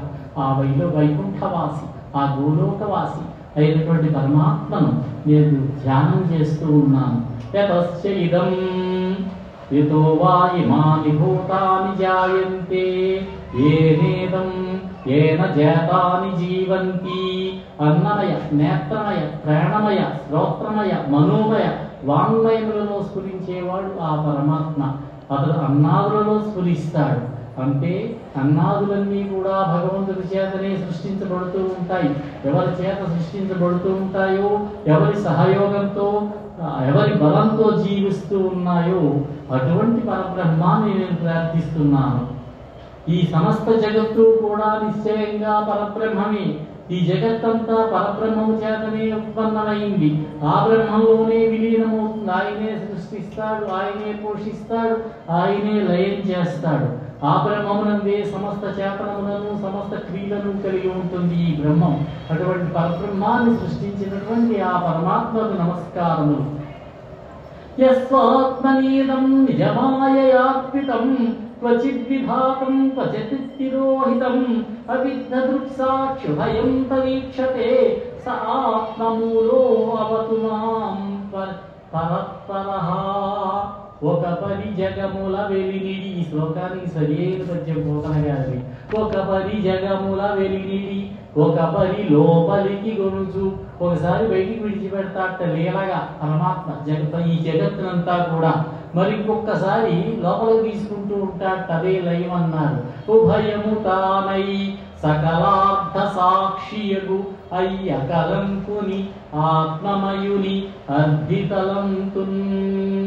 లోకంబులు లోకేశులు లోకస్తులు తెగిన తుది. లోకములు, లోకంలో ఉన్నటువంటి ప్రజలు, లోకస్తులు, లోకాన్ని పరిపాలించే లోకేశులు, వీళ్ళంతా తెగిన తరువాత, వీళ్ళంతా నశించిన తరువాత, లోకంబులు లోకస్తులు లోకేశులు తెగిన తుది అలోకంబవు పెంచి గతికి ఎవ్వడు అవ్వల ఎవ్వండు ఏకాకృతిని వెలుగును అతని నే సేవింతు. లోకాలన్నీ కూడా నాశనం అయిపోయిన తర్వాత ఈ విశ్వమంతా కూడా గాఢాంధకారంలో మునిగిపోతూ ఉంటుంది, జలరాశి మండలం అయిపోతుంది. అటువంటి సమయంలో ఈ లోకాలన్నిటికీ కూడా అవతల, అన్నిటికీ కూడా అవతల ఉంటాట, దివ్య జ్యోతి స్వరూపుడుగా వెలుగుతూ ఉంటాట పరమాత్మ ఒక్కడు. అటువంటి పరమాత్మను నేను సేవిస్తాను. నర్తకుని భంగి వేదాహమేతం పురుషం మహంతం ఆదిత్యవర్ణం తమ సత్పరస్తాత్ తమేవ విదిత్వాది మృత్యుమేతి నాన్యః పంథా అయనాయ విద్యతే అంటుంది శ్వేతాస్వరోపనిషత్తు. సకలమైనటువంటి అంధకారానికి అతీతమై ఈ విశ్వమంతా కూడా అంధకారంలో మునిగిపోతే, నిండిపోయి ఉంటే దానికి అవతల సూర్యదీప్తితో వెలిగేటటువంటి ఆ మహాపురుషుడు నేను సాక్షాత్కరించుకున్నాను. నేను ఆయన్ని ప్రత్యక్షం చేసుకోవడం వల్ల మాత్రమే మానవుడు మృత్యువుని జయించగలుగుతాడు, మృత్యువుకి అతీతమవ్వగలుగుతాడు. ఈ జనన మరణ చక్రాలను తప్పించుకోవడానికి అదొక్కటే దారన్నారు. ఇది శ్రీ మహావిష్ణువు యొక్క స్థితి. నర్తకుడి భంగి పెక్కగు మూర్తులతో ఎవడాడు మునులు దివిజుల్ కీర్తింపనేరరు ఎవ్వని వర్తనము వరులెరుగరో అట్టివానిను తింతు. నర్తకుడిలాగా, నాట్యకారుడిలాగా, నటుడిలాగా పెక్కు రూపాలు ధరించి ఎవరు నాట్యం చేస్తూ ఉంటాడో, అనేక రూపాలు ఎవరైతే ధరిస్తారో, ఋషులు దేవతలు ఎవరిని కీర్తింపలేరో, ఎవరి యొక్క ప్రవర్తన అయితే ఇతరులకు అగోచరంగా ఉంటుందో, ఎవరి ప్రవర్తన తెలియదో అటువంటి దేవదేవుణ్ణి నేను స్మరిస్తాను. ఇక్కడ చూడండి, ఏ దేవుణ్ణి ప్రార్థిస్తున్నాడు ఈయన? విష్ణువునా, ఇంద్రుణ్ణా, బ్రహ్మదేవుణ్ణా, శివుణ్ణా? అదేమీ చెప్పడం లేదు. పరమాత్మను ధ్యానిస్తున్నాడు ఈయన. నామము లేదు, రూపము లేదు, అటువంటి పరమాత్మను ధ్యానిస్తూ ఉన్నాడు. ముక్త సంగులైన మునులు దిదృక్షులు సర్వభూతహితులు సాధు చిత్తులు అసదృశ వ్రతజ్ఞులై ఎవ్వని కొల్తురెవ్వని దివ్య పదము వాడు దిక్కు నాకు. ప్రపంచంతో సంబంధాలను వదిలేసినటువంటి మునులు, జ్ఞానులు, భగవంతుని చూడాలని కోరుకునేవారు, అన్ని ప్రాణుల మీద కోరేవారు, మంచి మనస్సు కలిగినటువంటి వారు, సాటిలేని వ్రతాలను ఆచరించేటటువంటి వారు ఎవరి పాదాలని కురుస్తూ ఉంటారో అటువంటి పరమాత్మను నేను ధ్యానిస్తాను, సేవిస్తాను. భవము దోషంబు రూపంబు కర్మంబు ఆహ్వయమును గుణములెవ్వనికి లేక. ఆయనకి పుట్టుకే లేదు, భావము లేదు, ఆయనకి దోషం లేదు, ఆయనలో దోషరహితుడు ఆయన. ఆయనకి రూపమే లేదు, ఆయనకి నామమే లేదు, ఆయనకి కర్మమే లేదు. ఇవేమీ లేకుండా కూడా ఉన్నటువంటి ఆ పరమాత్మను జగముల కలిగించు సమయించు కొరకునై నిజమాయ ఎవ్వడిన్నియును దాల్చు. తన యొక్క మాయతోటి ఈ లోకాలను పుట్టించడానికి, ఈ లోకాలను నడిపించడానికి ఎవరివన్నీ ధరిస్తారో నామ రూప మొదలైనటువంటి వాటిని ధరిస్తారు. ఆ పరమాత్మకు, ఆ పరమేశునకు, అనంత శక్తికి, బ్రహ్మకు, యుద్ధరూపికి, రూపహీనునకు, రూపమే లేదా ఆయనకి, చిత్రచారునికి, సాక్షికి, సాక్షీభూతుడై ఉంటాడు ఆయన ఈ విశ్వంలో. అటువంటి పరమాత్మను నేను ధ్యానం చేస్తున్నాను. యతో వాచో నివర్త్యంతే అప్రాప్య మనసా సహా అంటుంది వేదం. వాక్కులు మనస్సు అతన్ని చేరలేకుండా పరావర్తనం చెందుతాయట, వెనక్కి తిరిగిపోతాయట. ఈ విధంగా గజరాజు స్తుతి చేస్తున్నాడు. మొదట్లో ప్రారంభంలో గట్టిగానే చేశాడు. రాను రాను శక్తి తగ్గిపోతోంది ఆయనకి. ఇంకా మూలుగు వచ్చే పరిస్థితిలో వచ్చేశాడు. కలడందురు దీనుల ఎడ కలడందురు పరమయోగి గణముల పాలన్ కలడందురన్ని దిశలను కలడు కలండనిడివాడు కలడో లేడో. మనకు కూడా ఈ సందేహం కలుగుతుంది, భగవంతుడు ఉన్నాడో లేడో. అలాంటి భావన వస్తే మరీ కష్టం. విశ్వాసం ఉండాలి భగవంతుని యందు. భగవంతుని యొక్క ఉనికి యందు మనకు విశ్వాసం ఉండాలి. కలడంటారు దీనుల ఎడ, ఆర్తులైన వారి వెంట ఉంటాడట, ఉత్తములైన యోగుల చెంత ఉంటాడట, అన్ని దిక్కుల్లోనూ ఉంటాడంటారు. ఉన్నాడు ఉన్నాడు అన్నవాడు ఉన్నాడా లేడా? ఉంటే నాకెందుకు కలగడు? కలుగడే నా పాలి కలిమి సందేహింప కలిమి లేములు లేక కలుగువాడు. కలిమి లేదని నా దగ్గరికి రావట్లేదా అంటే కలిమి లేమి లేకుండా చూడకుండానే వస్తాడు కదా. నా గడ్డపడరాడే నది అసాధువుల చేబడెడి సాధువులకు అడ్డుపడెడి వాడు. అసాధువుల చేత బాధపడేటటువంటి సాధువులను రక్షించడానికి వస్తాడు కదా. అటువంటి స్వామి ఎందుకు రాడు? చూడడే నా పాటు చూపుల చూడక చూచువారల కృప చూచువాడు.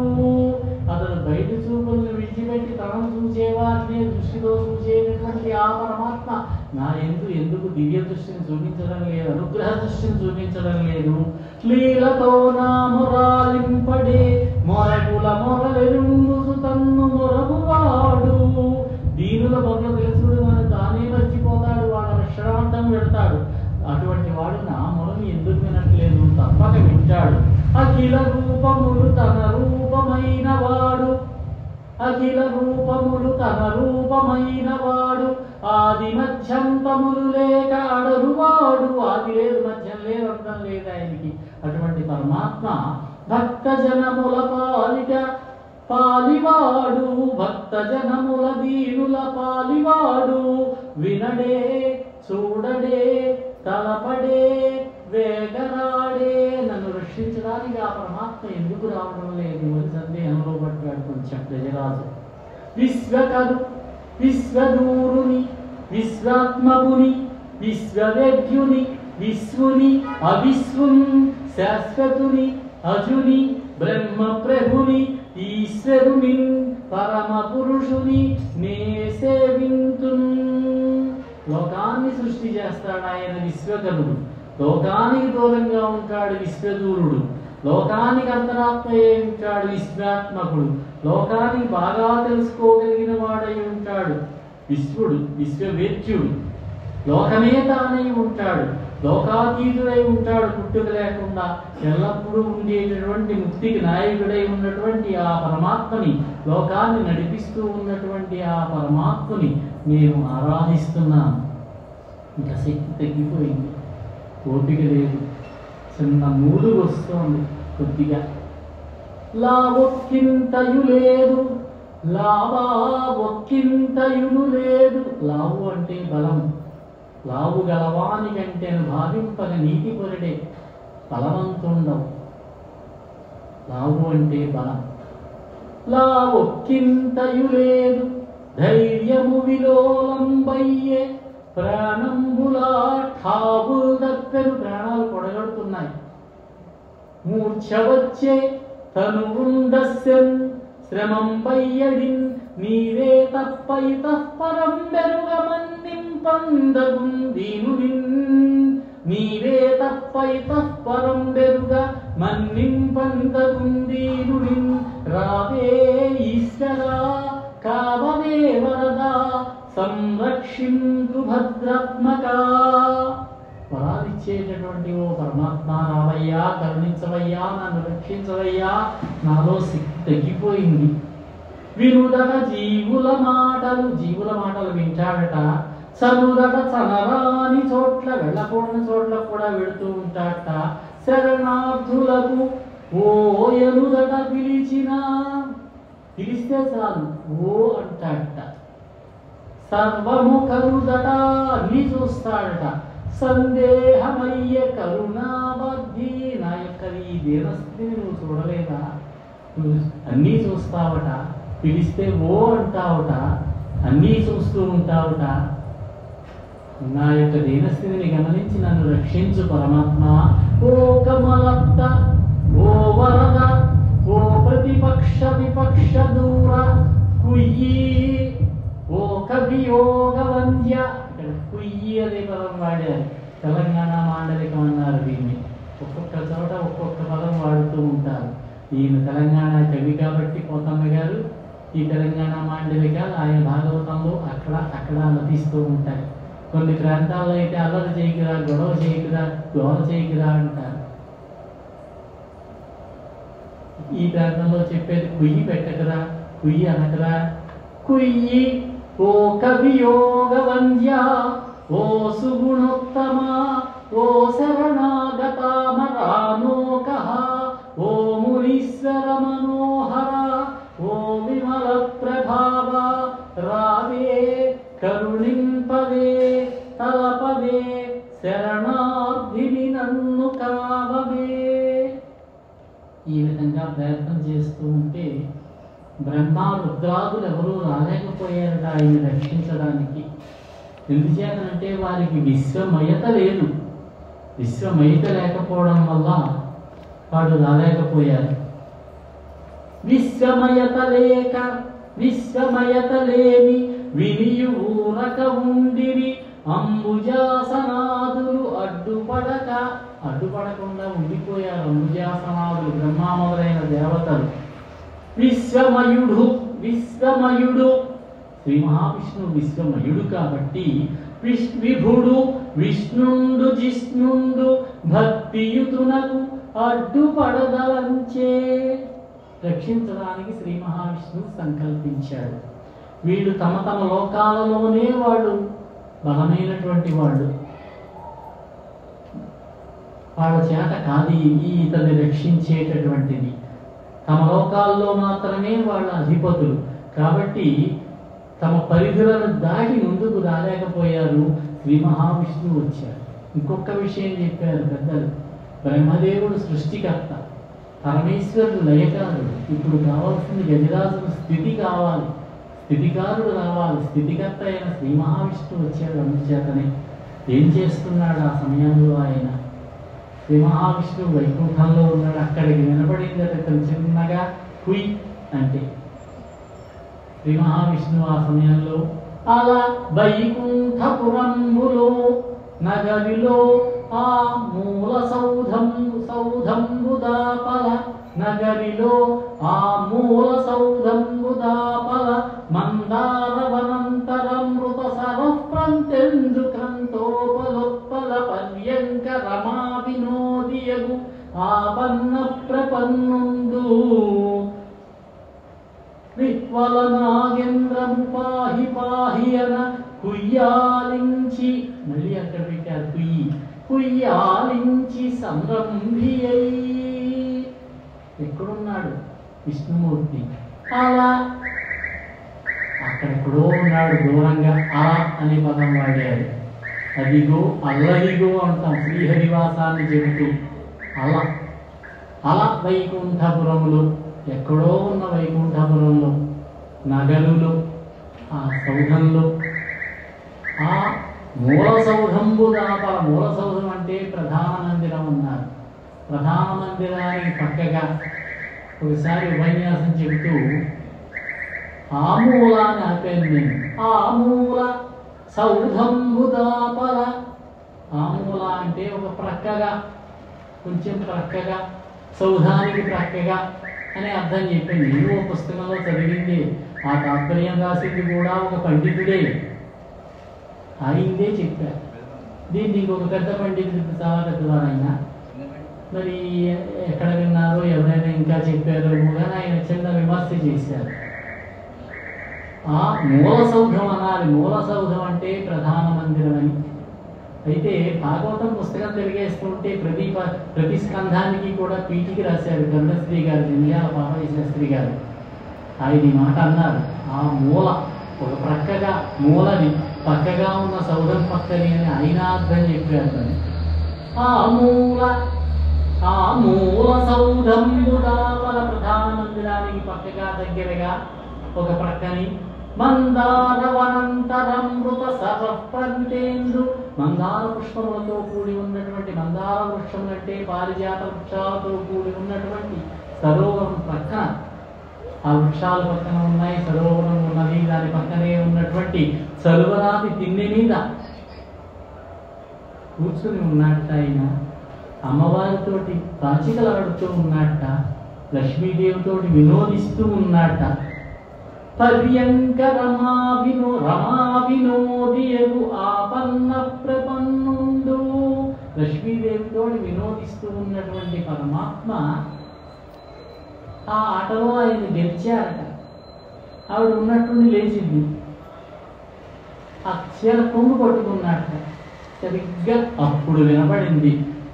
ఎంతో కాలం ప్రార్థన చేస్తే గజరాజు ప్రార్థన ఆయనకి వినపడాలే, ఇప్పుడు వినిపించింది. గజరాజు యొక్క కర్మ పరిపాకం అయ్యేటప్పటికీ వినిపించి ఉన్నవాడు ఉన్నట్టుండి బయలుదేరి వచ్చేస్తున్నాడు. సిరికించెప్పడు శంఖ చక్రయుగము చేదోయి సంధింపడు, ఏ పరివారంబును చీరడు అభ్రగపతిన్ పన్నింపడు, ఆ కన్నికంతర ధమ్మిల్లము చక్కనొత్తడు, వివాద ప్రోద్ధిత స్త్రీ కుచోపరిచేలంచలమైన వీడడు, గజ ప్రాణావనుత్సాహి ఆ ఏనుగు యొక్క ప్రాణాన్ని రక్షించడానికి నిర్ణయించుకున్నటువంటి ఆ పరమాత్మ లక్ష్మీదేవికి చెప్పలేదట. శంఖము చక్రము మొదలైన ఆయుధాలు ధరించలేదట. పరివారాన్ని కూడా తీసుకురాలేదట, పిలవలేదట. చీరడు పిలవలేదు. అభ్రగపతిని పన్నింపడు, ఆ పక్కనే ఉన్నాడు. బయటకు వచ్చేసరికి గరుత్మంతుడు ఆయన మీద అధిరోహించలేదు. ఆ కన్నికంతర ధమ్మిల్లము చక్కనొత్తడు, చెవుల మీదకి పడుతూ ఉన్నదట ఆ జుట్టు వెంట్రుకలు, దాన్ని కూడా ఒత్తడం లేదట. వివాద ప్రోద్ధిత స్త్రీ కుచో పరిచలంచలమైన వీడడు, అమ్మవారితో వచ్చినటువంటి ఈ ఆటలో వచ్చేటటువంటి వివాదం వల్ల పట్టుకున్నటువంటి చీర కొంగును కూడా విడిచిపెట్టలేదట. ఈ విధంగా గజరాజును రక్షించడం కోసం వేగంగా అడుగులు వేసుకుంటూ వైకుంఠంలో బయలుదేరి వచ్చేస్తున్నాడు. వస్తుంటే ఆయన వెనకాల పడ్డారు వీళ్ళంతా. తన వెంటన్ సిరి కూడానే ఉందిగా, చీర కొంగు ఆయన చేతిలో ఉంది, దాంతో ఆయన వెనకాలే ఆవిడ వస్తోంది. తన వెంటన్ సిరి లచ్చి వెంట అవరోధ వ్రాతం, అంతఃపుర పరివారం అంతా వస్తున్నారు. అంతఃపురంలో లోపల సౌధంలో ఉన్నారేమో, అక్కడి నుంచి వస్తూ ఉంటే అంతఃపుర పరివారం అంతా వస్తూ ఉన్నారు. ఆ కొంచెం బయటకు వచ్చేసరికి ఆ బయటే కూర్చుని ఉన్నాడు. దాని వెనుకను పక్షీంద్రుడు గరుత్మంతుడు, దాని పొంతను ధను కౌమోదకీ శంఖ చక్ర నికాయంబును, శంఖ చక్రం మొదలైన ఆయుధాలు ఉన్నాయి, అక్కడ నవ్వొస్తున్నాయి. నారదుండు ఆయన ఎందుకున్నాడు అక్కడ, ఆయన చేస్తున్నాడు. ధ్వజనీకంతుండు విశ్వక్సేనుడు రావొచ్చిరి, వయ్యన వైకుంఠపురంబునం కలుగువారు ఆ బాల గోపాలం. ఈ పదం మనం బాగా వాడుతూ ఉంటాము. ఆ బాల గోపాలం, వైకుంఠంలో ఉన్నటువంటి బాలురు గోపాలురు అందరూ కలిసి వచ్చేస్తున్నారంటే మొత్తం వైకుంఠమే వచ్చేస్తున్నారు. ఆయన వెనకాలే పడుతూ లేస్తూ అడుగు వేసుకుంటూ గబగబా తట్టుపాటు పడుతూ వస్తోంది అమ్మవారు. తనలో తాను అనుకుంటోంది. తన వెంచేయు పదంబు పేర్కొనడు, ఎక్కడికి వెళ్తున్నాడో చెప్పట్లేదు. ఆయన వెళ్ళే మార్గం ఏమిటో, ఎందుకు వెళ్తున్నాడో, ఏ పని మీద వెళ్తున్నాడో చెప్పడం లేదు. అనాథ స్త్రీ జనాలాపముల్ వినెనో, అనాథ స్త్రీలు ఎవరైనా కృష్ణాన్ని పిలిచారా? వాళ్ళ యొక్క దుఃఖంతో కూడిన పిలుపుని ఏమైనా ఉన్నాడా? పిలిచింది కదండి మన ద్రౌపది అమ్మవారు. పిలిస్తే ఉన్నవాడు ఉన్నట్టుండి లేచి పరిగెత్తుకుని రాలేదు. మృత్యులు మృత్యలించిరో మృత్యులు మృత్యలించిరో ఖల్వేద ప్రపంచంబులన్. దేవతల రాజధాని అయినటువంటి అమరావతి మీద దండయాత్ర చేశారా రాక్షసులు? దుర్మార్గులైనటువంటి దొంగలు వేదాలను దొంగిలించారా? సోమనాథుడు రేపం చేశాడు. అనేక మంది రాక్షసులు దేవలోకం మీద దండెత్తారు. మనకి చరిత్ర చూసినట్లయితే, పురాణాలు తిరగేసినట్లయితే మనకు తెలుస్తూనే ఉంటుంది. ధనుజానీకము దేవతానగరిపై దండెత్తెనో భక్తులంగని చక్రాయుధుడేడి చూపుడని భక్తులంగని చక్రాయుధుడేడి చూపుడని ధిక్కారించిరో దుర్జనులు. ఎక్కడున్నాడు చక్రాయుధుడు? విష్ణు ఎక్కడున్నాడు చూపించమని ఎవరైనా దుర్మార్గులు అడిగారా? రాక్షసులు హిరణ్యకశిపుడు అడిగాడు. వాళ్ళు అడగాలి. మా అమ్మాయి ఒక ప్రశ్న వేసింది నన్ను చిన్నప్పుడు. ఎప్పుడు చాలా ఏళ్ళ క్రితం, అమ్మాయి ఇప్పుడు లేదు. చెప్తూ ఉంటే ఈ పద్యం చదివి వినిపించాను. సందేహం కలిగింది అమ్మాయికి. అనాథ స్త్రీ జనాలాపముల్ వినెనో. అనాథ స్త్రీలు ఎవరైనా పిలిచారా? ద్రౌపది ద్వాపరయుగం కదా, ఈ గజరాజమోషణ కదా జరిగింది కృతయుగంలో కదా. మరి ద్రౌపది ఇక్కడ ఎందుకు వచ్చిందని అడిగింది. కొంచెం ఆలోచనలో పడ్డా. అయితే ఏం చెప్పానంటే ఏదో సమాధానం చెప్పాలి కాబట్టి, నిన్న మొన్నటివాడే కదమ్మా పోతన్న గారు. పోతన్న గారు రాసిన భాగవతంలో ఆయన పెట్టాడు ఈ వాక్యం అని చెప్పి సరిపెట్టుకున్నాను, కానీ నాకు తెలియదు. అనాథ స్త్రీ జనాలాపముల్ వినెనో. అనాథ స్త్రీలు ఎవరైనా ప్రార్థించారని ఒక ద్రౌపదే కనిపిస్తోంది మనకి పురాణాలు. ఈ విధంగా బయలుదేరి వస్తున్నారు. అమ్మవారు వస్తూ ఉంటే తాటంకా అచలనంబుతో భుజనటద్ధమ్మిల్ల బంధంబుతో శాటీ ముక్త కుచెంబుతో అదృఢ చెంచకంచితో శ్రీర్ణలాటాలేపముతో మనోహర కరాలగ్నుక్తదీయంబుతో కోటిందు ప్రభతో గురోజ భద సంకోచద్విలగ్నంబుతో. అలా పరిగెత్తుకుంటూ వెళుతున్నటువంటి, గబగబా నడుచుకుంటూ వెళుతున్నటువంటి శ్రీ మహావిష్ణువు వెనకాలే హడావుడిగా వెళుతూ ఉన్నటువంటి లక్ష్మీదేవి యొక్క చెవి పోగులు కదలాడేట. భుజాల మీద ఉన్నటువంటి కొప్పు పొడి ఊగుతూ ఉన్నదట. ఉన్నటువంటి పైట తొలగిపోయిందట. వడ్డాణం వదిలైపోయిందట. ఈ విధంగా ఆ అమ్మవారు ఆ చేతిలో, భర్త చేతిలో, శ్రీ మహావిష్ణువు చేతిలో ఆమె యొక్క పైటకం చిక్కుకుపోయిందట. కోటిందు ప్రభతో, కోటి చంద్రుల యొక్క ప్రకాశంతో ఉన్నదట ఆమె యొక్క ముఖము. ఈ విధంగా వస్తూ ఉన్నది అమ్మవారు. ఒక ఆయన విమర్శించారు, ఏమండి పోతన్న గారికి ఇంకా పనేమీ లేదా? పాపం ఆవిడ ఏదో చాలా కష్టపడి పడుతూ లేస్తూ వెళుతుంటే ఆవిడ అందాన్ని వర్ణిస్తాడు అంటారు. అమ్మవారు అలా కూడా అందంగానే ఉందన్నమాట. అమ్మవారి సౌందర్యాన్ని అప్పుడు కూడా అందంగానే చూశాడు ఈయన కవి పోతన. చూసి మనకు అందించాడు ఆయన. ఒక చిన్న విషయం మనవి చేసి ముందుకు సాగుదాం. ఒక్కొక్కసారి కథ బిగుసుకుంటుంది, ఎకనామిక్స్ పాఠంలాగా. ఒక్కసారి భుజం మార్చుకుంటే మళ్ళీ ఎవరికి వెళ్ళి ఏం చెప్పాను, ఎంతవరకు చెప్పాను చూసుకుని ఎక్కడికి వెళ్ళాలి. నిన్న ఒక విషయం చెప్తూ మనవి చేస్తూ మధ్యలో విడిచిపెట్టాను. ఇక్కడ ఉన్నటువంటి శ్రోతలను చూస్తుంటే ఆ విషయం చెప్పాలని నా మనసుకు తోచింది. 2014లో ప్రారంభించాను గజరాజ మోక్షణంతో అన్నాను. ఆ తర్వాత 6 నెలలకే భాగవత సప్తాహం చేయమని అడిగారు ఒక చోట. చెప్పాను, ఇలాగే 7 రోజులు 7 కథలు తీసుకుని బాగానే చెప్పాను. తర్వాత మళ్ళీ విరామం తర్వాత ఇప్పుడు నాకు అవకాశం వచ్చింది. నిన్ను అడిగారు వారు, 2వ పర్యాయమే భాగవత సప్తాహం చేయడం. ఈ 2014కి ముందే నాకు ఒక చిన్న సువర్ణ అవకాశం వచ్చింది కాసేపు మాట్లాడడానికి ఆధ్యాత్మికత మీద.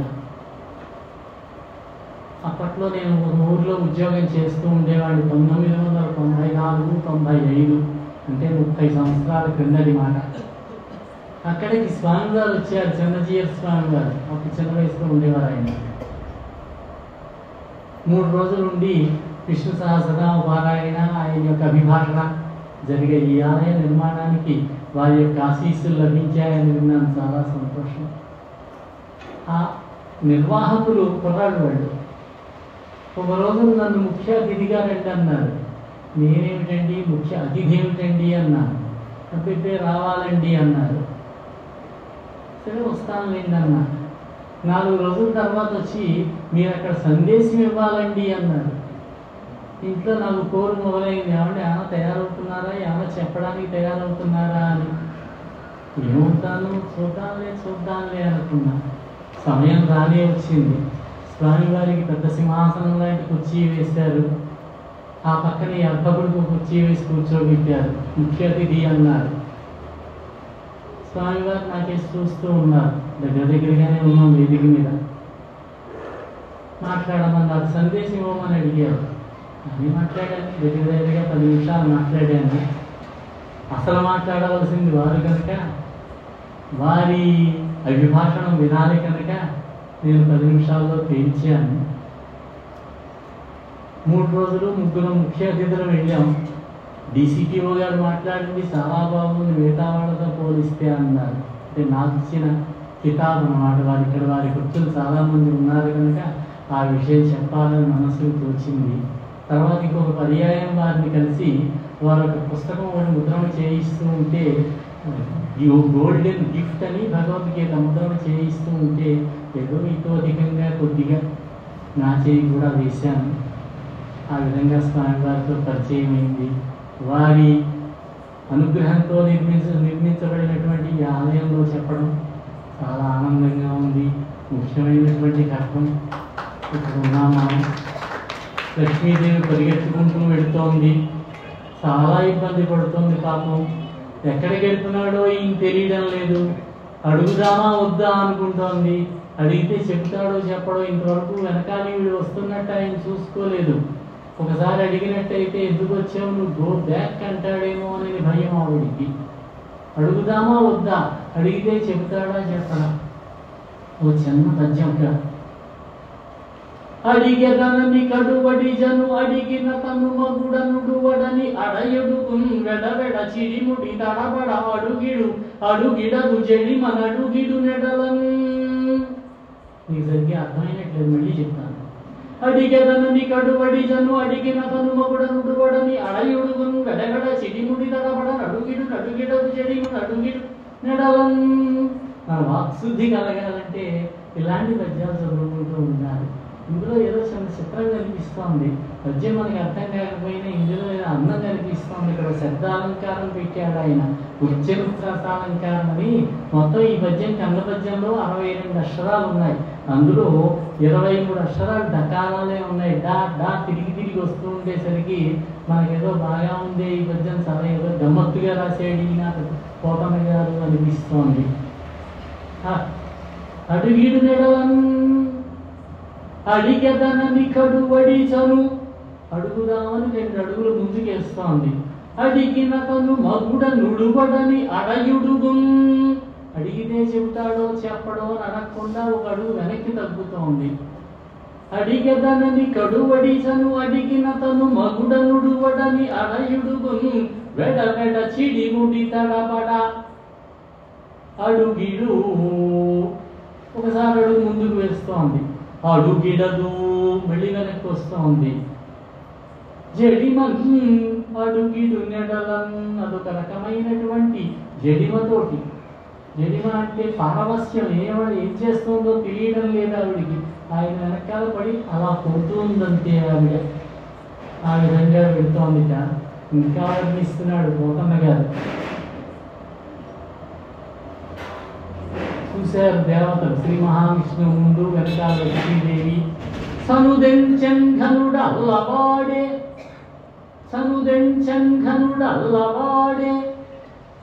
పజ్జంగంటి రే లక్ష్మి. అందులో చూడండి, శ్రీ మహావిష్ణువు ఆకాశ మార్గంలో వెళుతూ ఉన్నాడు. ఆయన వెనకాల లక్ష్మీదేవి వెళుతోంది. శంఖ నినాదం బదే, శంఖం వస్తుంటే గాలి ఆ శంఖంలో దూరం శబ్దం కూడా వస్తుంది. శంఖం దానంతరవేం రోగుతూ ఉన్నది. చక్రమల్లదే భుజంగధ్వంసియుంవాడే, గరుత్మంతుడు అడుగు ఆయన వెళుతున్నాడు. క్రన్నన ఏ తెంచనటంచు వెల్పులు నమో నారాయణాయేతి నిస్మరులై మృక్కిరి నింట హరి దురవస్థావక్రికిం చక్రికిం. ఆ శ్రీ మహావిష్ణువుకి ఓం నమో నారాయణ అని నమస్కారం చేసుకున్న దేవతలంతా కూడా ఇక్కడ పెట్టారు. పోతన్న గారు అనుకోండి అయ్యా, ఓం నమో నారాయణ అనుకోండి అయ్యా, మీకు మోక్షం వస్తుంది అని మనకు ఒక మహా మంత్రాన్ని ఉపదేశం చేశారు ఈయన.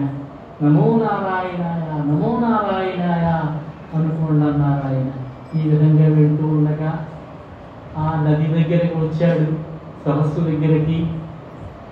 చక్రాన్ని తీసుకున్నాడు. కరుణా సింధుడు సౌరివాది చరమున్ ఖండింపగా పంపే, చక్రాన్ని పంపించాడు. ఆ చక్రం భయంకరంగా వచ్చింది. అంభో, ఆయన అలా వేలు పెట్టగానే చక్రం వస్తుంది. మామూలుగా ఇవన్నీ కూడా మహావిష్ణువులాగే ఉంటాయి, వైకుంఠంలో తిరుగుతూ ఉంటాయి ఆయన యొక్క ఆయుధాలన్నీ కూడా. సమయం వచ్చేటప్పటికి చక్రాకారంలో వచ్చి వేరు చేతి దగ్గరికి వచ్చేస్తుంది. అది ఆ చక్రం వచ్చింది. ఆ చక్రాన్ని తీసుకుని ప్రయోగించాడు. భీమం బైతల నుంచి ప్రాణముల బాపెం చక్రమాసుక్రియం హేమద్వాదర దేహము చకితవన్యేభేంద్ర సందోహము. ఈ విధంగా వచ్చి ఆ గజరాజు కాలు పట్టుకున్నటువంటి గజరాజు అలా నిలబడిపోయాడు. మొకరి కూడా నిలబడే ఉంది. ఇంకా యుద్ధం జరగడం లేదు రెండింటికి. గజరాజు కదిలితేనే మొదలు ఇబ్బంది పెడుతోంది. ఆ స్థితిలో ఉన్నటువంటి మొకరి యొక్క తలని ఖండించాడు చక్రాయుధంలోని శ్రీ మహావిష్ణువు. ఎవరి మొసలన్నారు? హూ అని ఒక గంధర్వరాజు. కశ్యప ప్రజాపతికి 13 అమ్మాయిల నుంచి పెళ్లి చేశాడు అనుకున్నాం దక్ష ప్రజాపతి. అందులో ఒక ఆవిడ కుమారుడు ఈ హూహు, కపిల అని భార్య. ఆవిడ అప్సరసలకి బ్రాహ్మణులకి గంధర్వులకి జన్మనిచ్చింది ఆవిడ. హాహా ఒక ఆయన, హూహు ఒక ఆయన. వీళ్ళిద్దరూ గంధర్వరాజులు వీళ్ళు. ఈ గంధర్వులకు ఉన్న అలవాటు ఏమిటంటే కొంచెం ఎక్కువ మంది భార్యలు ఉంటారు, వాళ్ళతో వినోదిస్తూ ఉంటారు, సంగీత కాలక్షేపం చేస్తూ ఉంటారు. ఒక రోజున ఒక మడుగు దగ్గర, ఈ మడుగే మనం చూస్తున్న మడిగే, స్నానం చేస్తున్నాడు. వాళ్ళతో భార్యలతో విహరిస్తూ ఉన్నాడు. అక్కడ కొంచెం దగ్గరగా ఒక మునీశ్వరుడు స్నానం చేస్తున్నాడు, పక్క చిక్కు ఉన్నాడు.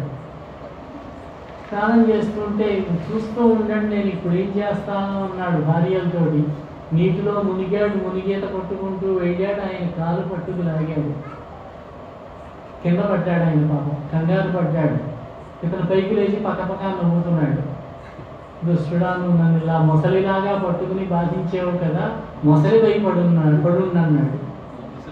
ఇదే మడుగులో పడి ఉండన్నాడు. అప్పుడు మళ్ళీ కాళ్ళు పట్టుకున్నాడు. కొంతకాలం ఇట్లా ఉండు, ఏదో ఒక రోజున ఒక గజరాజు వస్తాడు, అతని కాళ్ళు పట్టుకుంటావు.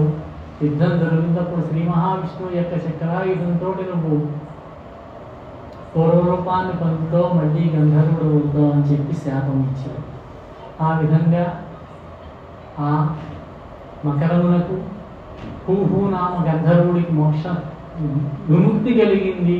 మళ్ళీ గంధర్వలోకానికి వెళ్ళాడు పరమాత్మకు నమస్కారం చేసి. ఈ విధంగా గజరాజును రక్షించడానికి మకర యొక్క శిరస్సును కనిపిస్తే మకరమొకటి రవిజొచ్చెను, మకరము మరి ఒకటి ధనదు మాటున దాగెన్, మకరాలయమున తిరిగడు మకరంబులు కూర్మరాజు మరువున కలిగెన్. ఒక మకరం రవిజొచ్చెను, సూర్యుడిలో చేరిందట, సూర్యమండలంలో చేరిందట, అంటే రాసులలో చేరింది. మనకి 9 రాసులు ఉన్నాయి. ఆ రాసులలో ఒక మకరం చేరిందట. ఇంకొక మకరం కుబేరుడు చాటును చేరిందట. తనదు మాటున డాగెన్, నవనిధులు అని ఉంటాయి కుబేరుడి దగ్గర. నవనిధులకు అధిపతి ఆయన. అందులో ఒక నిధి మకర నిధి. ఆ మకరం ఎదురులోకి వెళ్ళి చేరింది ఇంకొక మకరం. మకరాలయమున తిరిగెడు మకరంబులు, సముద్రంలో, మకరాలయం అంటే సముద్రం, సముద్రంలో తిరిగేటటువంటి మకరములు వెళ్ళి ఆది కూర్మం ఉన్నాడు శ్రీ మహావిష్ణువు కూర్మావతారం. ఆ కూర్మరాజు మరుగున దాగెన్ మరుగున కలిగెన్. ఒక పండితుడు చెబుతారు, ఎంత విశ్లేషణ చేశారు మన వాళ్ళు. మకరమొకటి రవిజొచ్చెను, మకరము రవిని చొచ్చింది, రవిని చేరింది, ప్రవేశించింది. కొంచెం తిరగేశారు దాన్ని. రవి మకరము జొచ్చెను అంటే సూర్యుడు మకరములో ప్రవేశించాడు, అంటే సూర్యుడు మకర రాశిలో ప్రవేశించాడు. అంటే ఉత్తరాయణం వచ్చింది, సంక్రాంతి పండుగ వచ్చింది, మకర రాశి మకర సంక్రమణం జరిగింది, ఉత్తరాయణం వచ్చింది, అందరికీ మంచి రోజులు వచ్చాయి. సూర్యుడు ప్రకాశమానంగా వెలుగుతాడు తేజస్సుతోటి. గజరాజుకు మంచి రోజులు వచ్చాయి అన్నభావం చెప్పాడు. గజరాజు ఈ విధంగా రక్షించబడ్డాడు, వెళ్ళాడు, నెమ్మదిగా గట్టు మీదకి ఎక్కాడు. తమ ముంబాసిన రోహిణి విభుక్రియం దర్పించి సంసార దుఃఖము విట్కొన్న విరక్త చిత్తుని గతిన్ గ్రాహంబు పట్టూర్చి పాదములల్లార్చి కరేణుకా విభుడు సౌందర్యంబుతో ఒప్పే సంభ్రమనాశాకరణీకరుచిత సుగంధ స్నాన విశ్రాంతుడై. ముసలి యొక్క పట్టు నుంచి తప్పించుకున్నాడు గజరాజు. ఉత్సాహంతో కాళ్ళని కదిలించాడు. కారు చీకటించి బయటపడినటువంటి చంద్రుడిలాగా, సంసార బంధాల నుంచి విడిపడినటువంటి సన్యాసిలాగా ఉన్నాడు ఆయన. అప్పుడు ఆడగజాలన్నీ కూడా తుండాలతో అతని మీద అమృత జలాన్ని పోసి అభిషేకించాయి. ఆ అమృత జలంలో స్నానం చేశాడు ఆ గజరాజు. అవతల తీర్చుకున్నాడు, అందంగా ఆనందంగా కనపడ్డాట. అక్కడ ఉన్నటువంటి ఒక పద్మం తీసి, ఒక పుష్పం తీసి ఆ గజరాజు శ్రీ మహావిష్ణువుకు తొండంతో నమస్కారం చేశాట. అంతకంటే ఇంకా ఏ విధంగానూ చేయలేని పరిస్థితిలో ఉన్నాడు. కాబట్టి పుష్పం పత్రం ఫలం తోయం యోమే భక్త్యా ప్రయచ్చతి.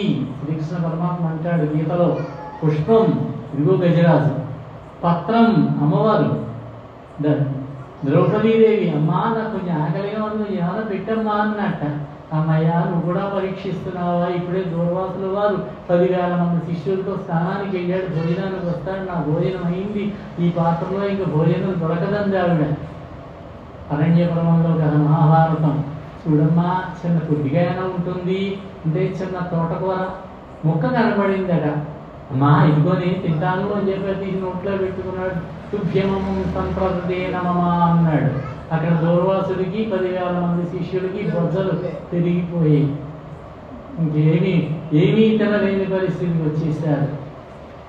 పత్రం పుష్పం ఫలం తోయం. రంతిదేవుడు తోయం దానం చేశాడు. చివరిలో తను అన్నం వండుకున్నాడు. ఆ వండుకున్నటువంటి అన్నాన్ని వచ్చి బ్రాహ్మణ రూపంలో వచ్చి ఇంద్రుడు పట్టుకుపోయాడు. అప్పుడు ఎవడు వచ్చి అడిగితే తోయం ఇచ్చాడు. అన్నము లేదు కొన్ని జలంబులున్నవి అంటే అవే ఇవ్వండి చాలన్నాడు. తోయం రంతిదేవుని ఉదాహరణగా చెప్తారు. పత్రం పుష్పం ఫలం తోయం. నెమ్మదిగా గట్టు మీదకి వచ్చాడు. ఆడ ఏనుగులన్నీ కూడా తొండంతో కరచాలనం చేసేవి. ఒకదాన్నొకటి ముద్దు పెట్టుకున్నాయి, ఆనందించాయి. శ్రీహరి ఆ గజరాజును తన యొక్క కర స్పర్శతోటి చేతితోటి స్పృశించాడు. ఇంతవరకు పొందినటువంటి బాధలన్నీ గాయాలన్నీ తొలగిపోయాయి. శ్రీహరికర సంస్పర్శను దేహము దాహంబు మాని ధృతి కరణీ సందోహము తాను గజపతి మోహన గింకార శబ్దములతో ఒప్పెన్. విష్ణువు యొక్క కర స్పర్శ వల్ల గజరాజు యొక్క శరీరంలో ఉన్నటువంటి తాపమంతా కూడా చల్లారిపోయిందిట. సంతోషంతో ఆడ ఏనుగులతో కలిసి అన్ని ఏనుగులు కలిసి ఒక్కసారి ఘీంకారం చేశాయట. కరమున మెల్లనని ఉరుచు కరమనురాగమున మెరసి కలయంబడుచు కలిహరికతమున బ్రతుకుచు కరపీడనమాచరించే కరిణులు మరలం. భగవంతుని దయ వల్ల బ్రతికాడు గజరాజు, ఆడయేనుగులు చేర్చుకున్నాడు. ఆయన పూర్వంలాగే అవన్నీ కూడా ఒకదానితోట ఆనందంగా కలిగాయి. ఆనందాన్ని పొందే ఒక తొండంతో ఒక తొండం చుట్టి పట్టుకున్నాడు వాటిని. దేవతను ఇందాక పెట్టిన శాపం కారణంగా మోక్ష విమోచనం పొందినటువంటి హూహు అనేవాడు గంధర్వుడయ్యాడు. ఈ విధంగా గజరాజ మోక్షణ కథ జరిగింది. అప్పుడు శ్రీ మహావిష్ణువు గజరాజులతో చెప్పాడు, గజేంద్ర రాజా, ఎవరైతే నీవు చేసినట్లుగా నన్ను స్తుతి చేస్తారో, ఎవరైతే ప్రభాత కాలంలోనే లేచి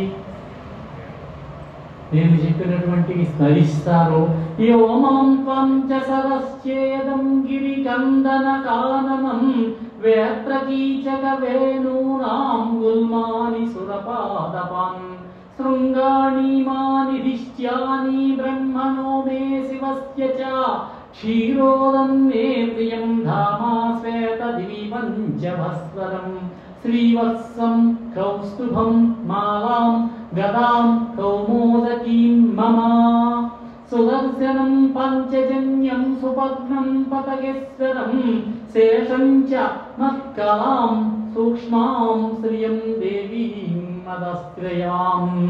లక్ష్మీదేవిని ఎవరైతే స్తుతిస్తారో, ఆదిశేషుని ఎవరైతే స్తుతిస్తారో, బ్రహ్మాణం నారదం ఋషిం భవం ప్రహ్లాదమేవ చ మత్స్య కూర్మ వరాహాద్యైరవతారైః కృతాని మే కర్మాణ్యనంత పుణ్యాని సూర్యం సోమం హుతాసనం ప్రణవం సత్యమవ్యక్తం గో విప్రం ధర్మమవ్యయం దాక్షాయణీ ధర్మపత్ని సోమకస్యపయోరపి గంగాం సరస్వతీం నందాం కాళిందీం సితవారణం ధ్రువం బ్రహ్మ ఋషీన్ సప్త పుణ్యశ్లోకాంశ్చ మానవాన్ ఉత్థాయ పరరాత్రాంతే ప్రయతాస్సు సమాహితాః స్మరంతి మమ సర్వాణి ముచ్యంతే తేహం సోఖిలాత్.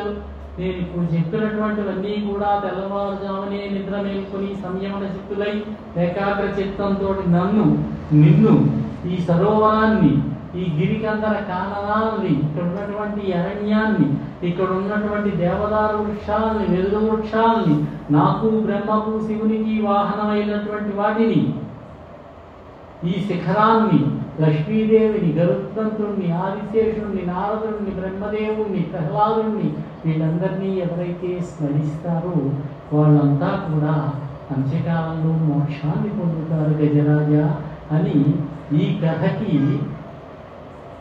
ఈయన చెప్పారు.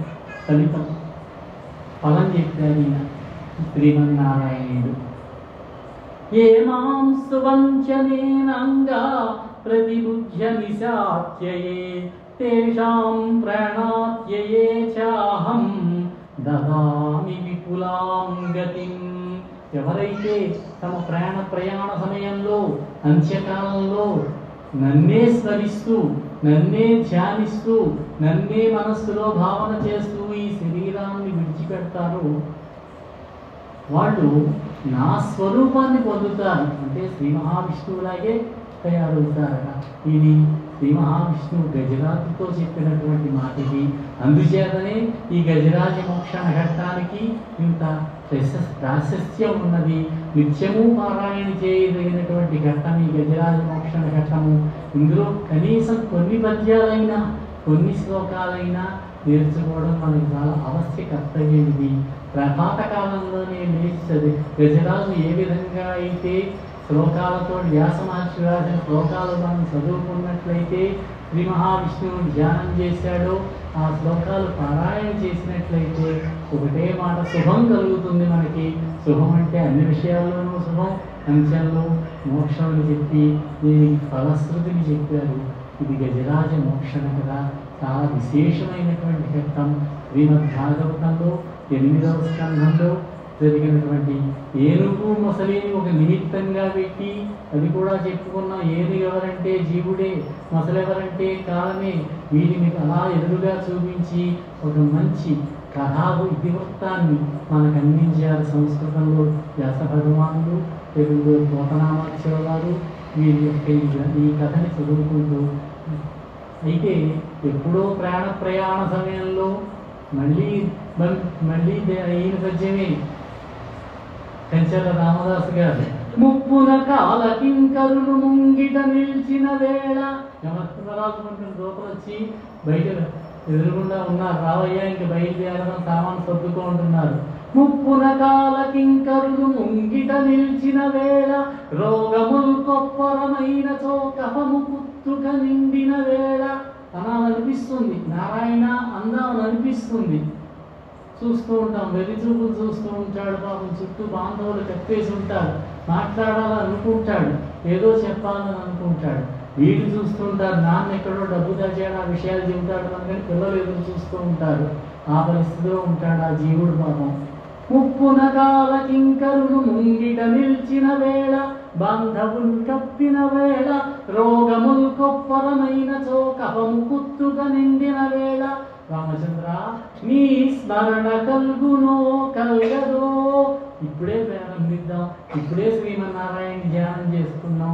భగవంతుడి భక్తి అనేది కూడా ఒక వ్యసనం. అది మనకి చాలా కష్టంగా ఉంటుంది. టీవీ కట్టేసి భగవంతుడిని స్మరణ చేయాలంటే ఈ శరీరం అంగీకరించదండి. చూడవయ్యా, టీవీ పెట్టవయ్యా, క్రికెట్ మ్యాచ్ చూస్తున్నట్టు ఉంటుంది. అయినా సరే సాధన ద్వారా చిన్నతనం నుంచి ఆబాల్యం నుంచి కూడా భగవద్భక్తి కలిగి ఉండాలి, భగవంతుడి యందు విశ్వాసం కలిగి ఉండాలి. ఈ విధంగా కనుక చేసినట్లయితే ముక్తి లభిస్తుందని, పరమాత్మ యొక్క సారూప్యం లభిస్తుందని ఆయనే చెప్పారు. ఒకసారి మల్లాది చంద్రశేఖర శాస్త్రి గారిని ఇంటికి కలిశాను నేను. మీరు ఈ గజేంద్ర మోక్షం చెబుతూ గజరాజే జయుడు అన్నారండి, ఎలా అని అడిగాను. అవును, గజరాజు జయుడు, మొసలే విజయుడు అన్నారు. ఆయనకి అంతకంటే అడగలేకపోయాను, మీకు ఏ పురాణం ఆధారం అడిగే సాహసం చేయలేకపోయాను. అంటే వీళ్ళే ఈ గజరాజు జయుడిగా, విజయుడిగా మొసలి తర్వాత రూపాంతరం చెందారు. భగవంతుడి యొక్క సారూప్య, సాలోక్య, సామీప్య, సాయుధ్య భక్తి అన్నారు. భగవంతుడి దగ్గరగా తిరుగుతూ, భగవంతుడిని చూసుకుంటూ, దగ్గరలోంచి చూస్తూ, భగవంతుడినే మనస్సులో భావన చేస్తూ, అవకాశం ఉంటే భగవంతుడితో మాట్లాడుతూ గడిపేది ఉంది. అది ముముక్షులైన వారికి తప్ప సామాన్యులెవరికి లభించేది కాదది. ఆ స్థితికి ఈ గజరాజ్ చేరాడు. గత జన్మలో ఇంద్రజిమ్న మహారాజు గారు మోక్షం రావడానికి అవకాశం లేదు. అగస్త్య మహర్షి యొక్క శాపం వల్ల మరొక జన్మలో గజరాజై పుట్టాడు. అయితే పూర్వజన్మ జ్ఞానం కలిగి ఉన్నాడు. తరువాత జన్మలో ఆయన భగవంతుడి యొక్క అలాగే ఉంటారు, విష్ణుమూర్తిలాగే ఉంటారు. బయట చూస్తూ ఉంటారు జై విజయులు. వెంకటేశ్వర స్వామి ఆలయం బయట ఉంటారు. పచ్చటి వస్త్రాలు, పట్టుపంచలు ధరిస్తారు. చేతిలో శంఖచక్ర గదాది ఆయుధాలు ఉంటాయి. అలా నిలబడి ఉంటారు కిరీటం పెట్టుకుని. అవసరమైనప్పుడు వారి రూపాలు మారుతూ ఉంటాయి. శంఖం కావాలంటే విష్ణుమూర్తి చేయి జాపితే చాలు, ఆ శంఖుడు వచ్చి శంఖంగా వచ్చేస్తాడు. ఖడ్గం కావాలనుకుంటే నందకం అనే ఖడ్గం చేతిలోకి వస్తుంది. అది వారి యొక్క స్థితి. ఆ స్థితికి గజరాజు చేరారు. గజరాజ మోక్షణంబును నిజముగా పఠించు నిజ భక్తులకు, నిజముగా పఠించాలి, నియమంగా, క్రమంగా, నిజభక్తులై ఉండాలి, విశ్వాసం కలిగి ఉండాలి. గజరాజ వరదుడిచ్చును గజతురగస్యందనములు, అంతిమంగా కైవల్యంబున్. రేపు వామన చరిత్ర చూద్దాం. స్వస్తి.